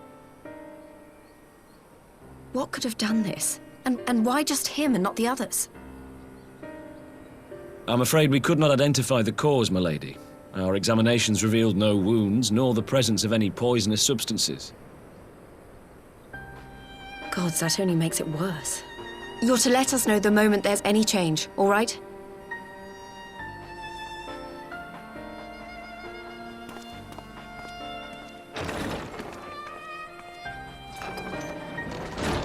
Thank you for coming. Knowing Thancred, he would apologize for being otherwise engaged at so crucial a juncture.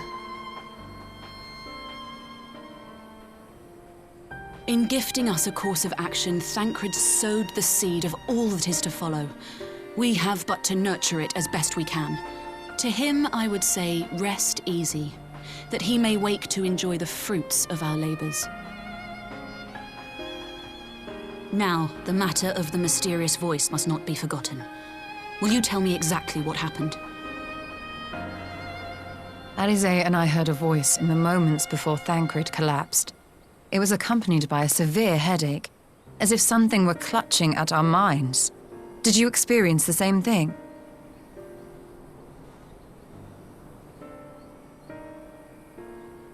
So, in between the voice and the pain, you felt as if you were somewhere else entirely?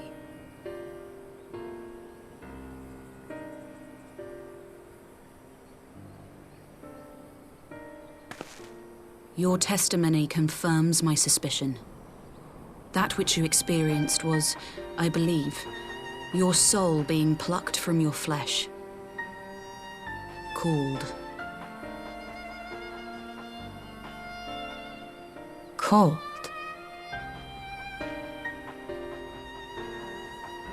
I myself examined Thancred. Reach out as I may, I could not sense in him the spark of life that is his soul.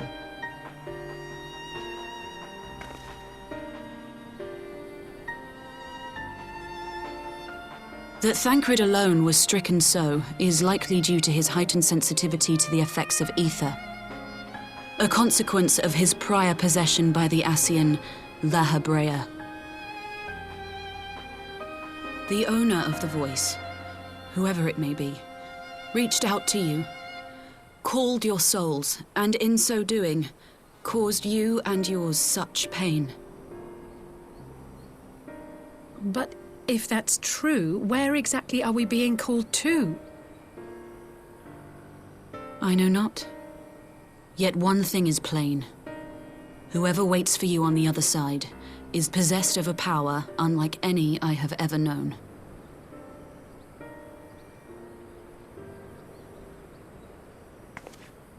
Forgive us, Lys, but may we leave Thancred in your care for a time?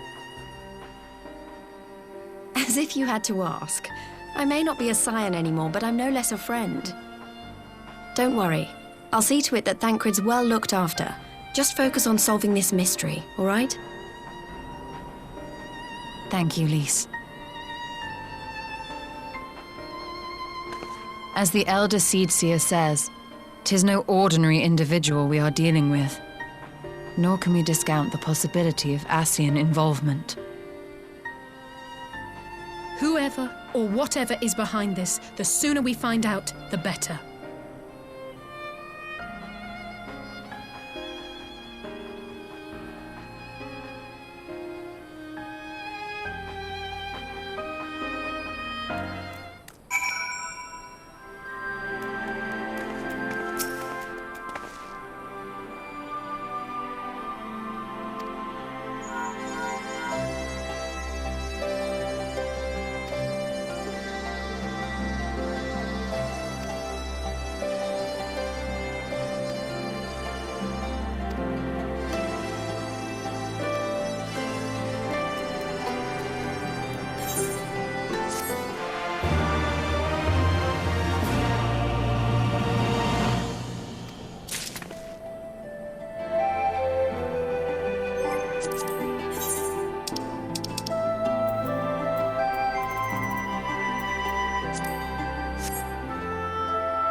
Eorzea!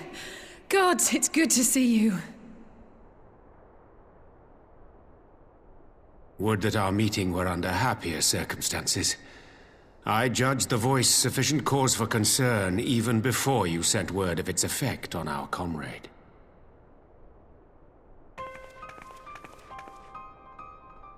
You heard it too, then?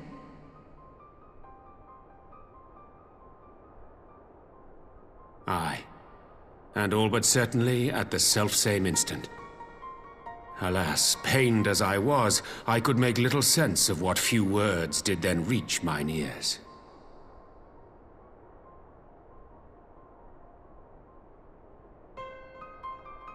Who do you think is responsible? Could this be the Ascians doing? That I cannot say.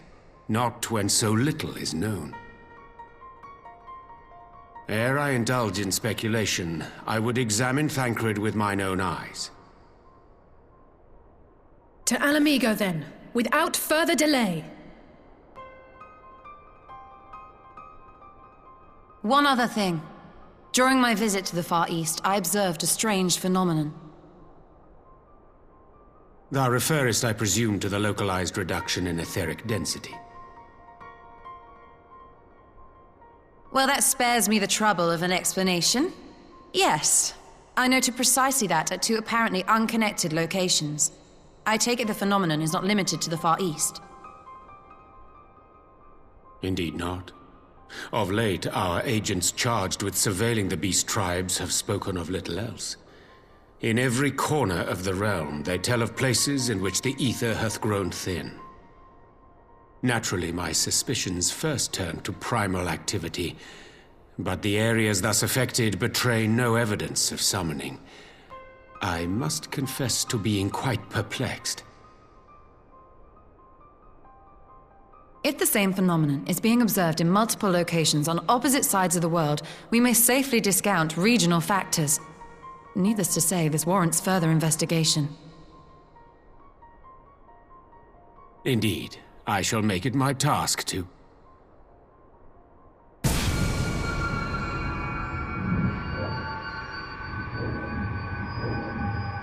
The voice. It calleth to me once more.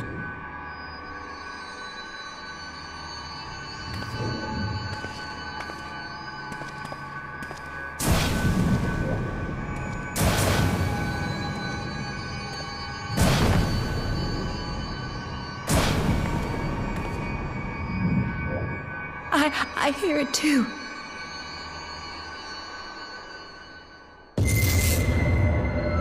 Only you. Only you. No! Ishtola! Eorzea! Throw wide the gates.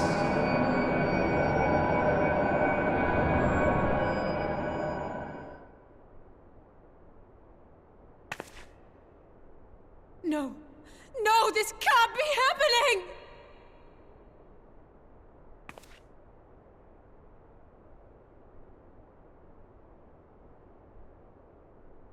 Y'shtola! Eorzea! Open your eyes!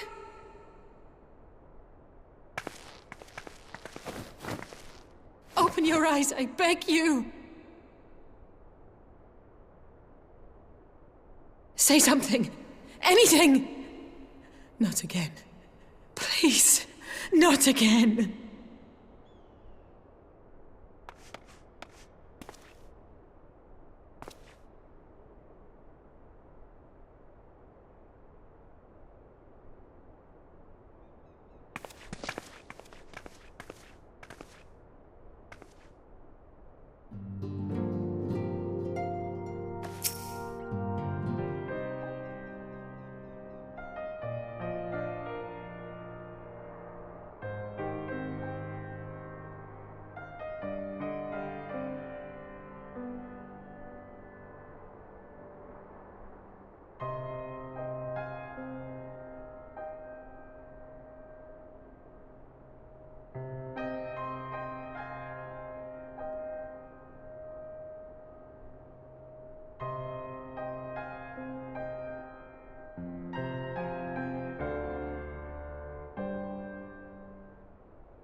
Here he is, my lady.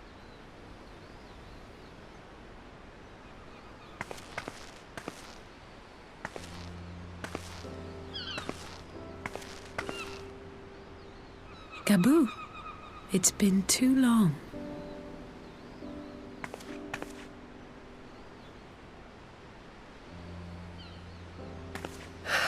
I'm afraid there's been no change. If he can see or hear us, he has given no sign.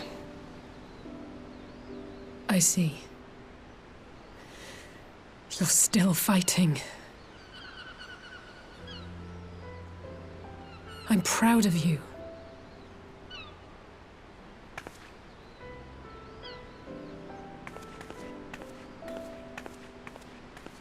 We promised that we would come and visit you together, didn't we? Alphino and I. I'm sorry that we haven't managed that yet.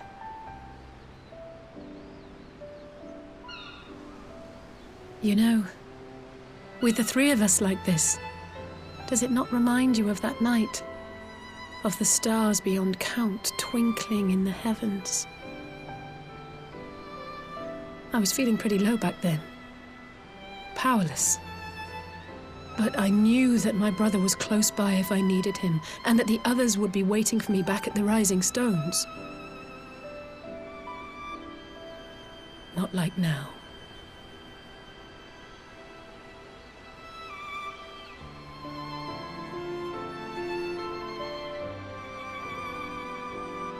I've seen my share of trouble since coming to Eorzea. Been reminded again and again of my limitations, of how little I can change about this world. And I've come to know the sorrow of parting all too well.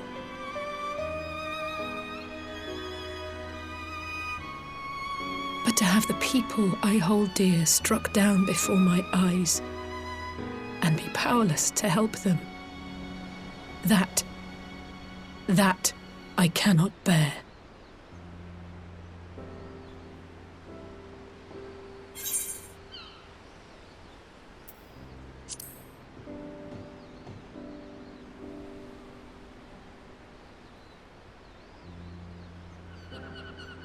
No, I don't. You're right. It's pure arrogance to imagine I can solve everything by myself. You'd think I'd have learned that by now. Thank you. I don't know what I'd do without you.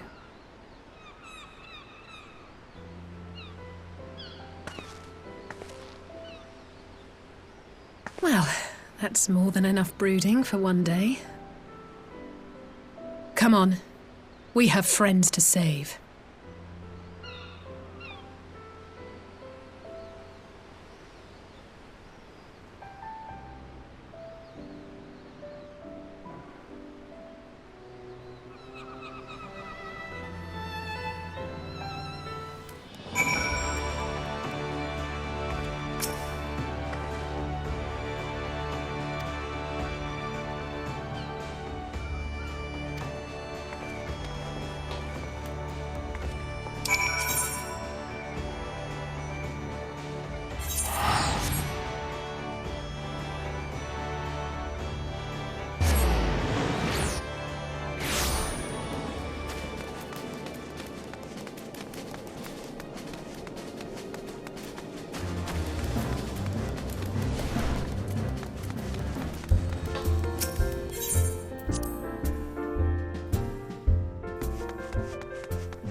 The populares no longer present an obstacle. Now is the time to bring the Empire's might to bear. A word from your radiance is all it takes. But one word, and the Imperial army will fall upon Alamigo as a pack of bloodthirsty wolves and tear that feeble nation apart.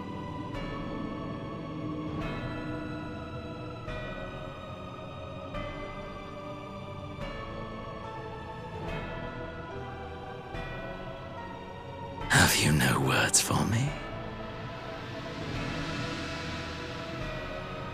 Despite the lengths I go to, an emissary playing the part of a fool. When first I took this face, I swore to use all of my knowledge, all of my power, to further the cause of the Empire.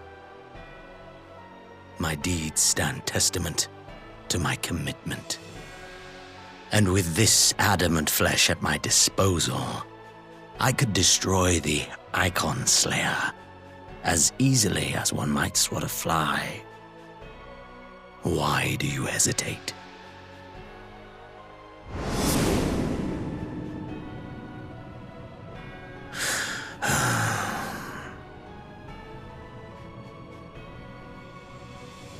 Our enemy is resourceful. Though victory is certain now, it will not remain so indefinitely. Deliberate if you must, but be quick about it. We'll speak again when you have unburdened yourself of doubt. Until then, I take my leave, Father.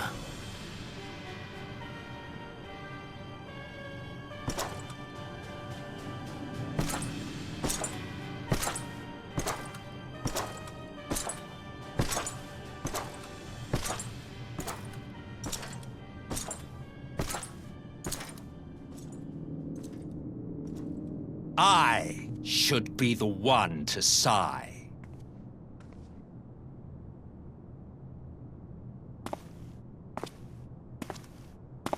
I played my part to perfection. I had earned my rest, and then, thanks to Lahabrea's crowning act of idiocy, our favorite emissary sees fit to summon me back. Elidibus was ever a warrior. A most tiresome trait, would you not agree?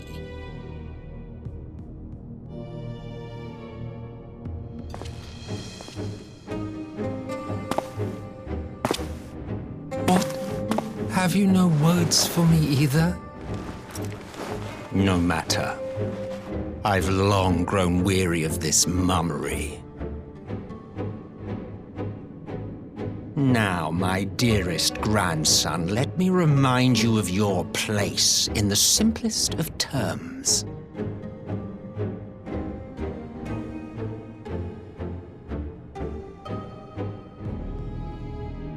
You do not make judgments, you administer them. Swiftly and to the letter. Naught else is your concern.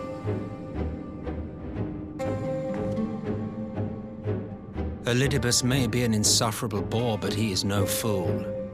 His choices as emissary seldom err.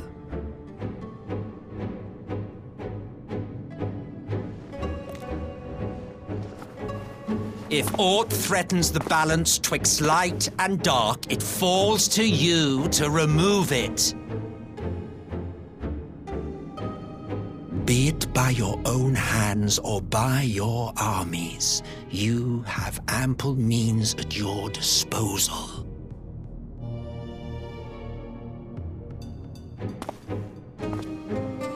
That is why this empire exists, why I built it.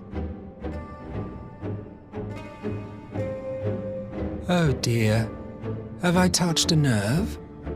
You always were an easy one to read. I pity you, I do. As they say, ignorance is bliss. And I know how much happier you would be not knowing the things you know. The founding father was an Ascian, and he created the Empire solely for the purpose of sowing the seeds of chaos.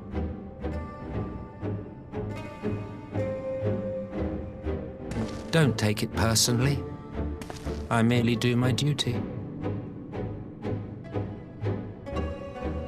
To bring about a calamity requires no small amount of power, and there is no surer way to obtain such power than by collecting powerful pawns.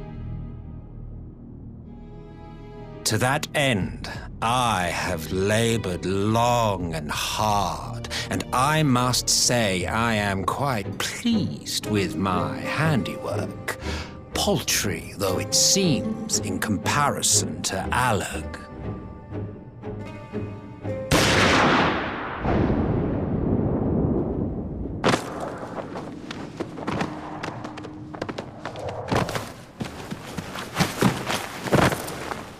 You fiends are overfond of your own voices.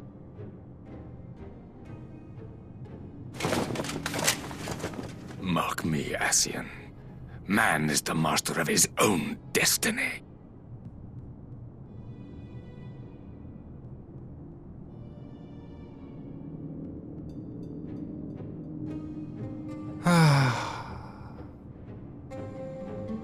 Such a waste of time and energy, both yours and mine.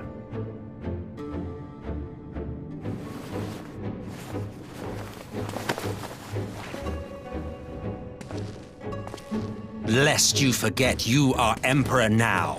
If you wish to spout drivel about man's destiny, save it for the masses. It will serve to give them a sense of purpose, and you pliant pieces for the game.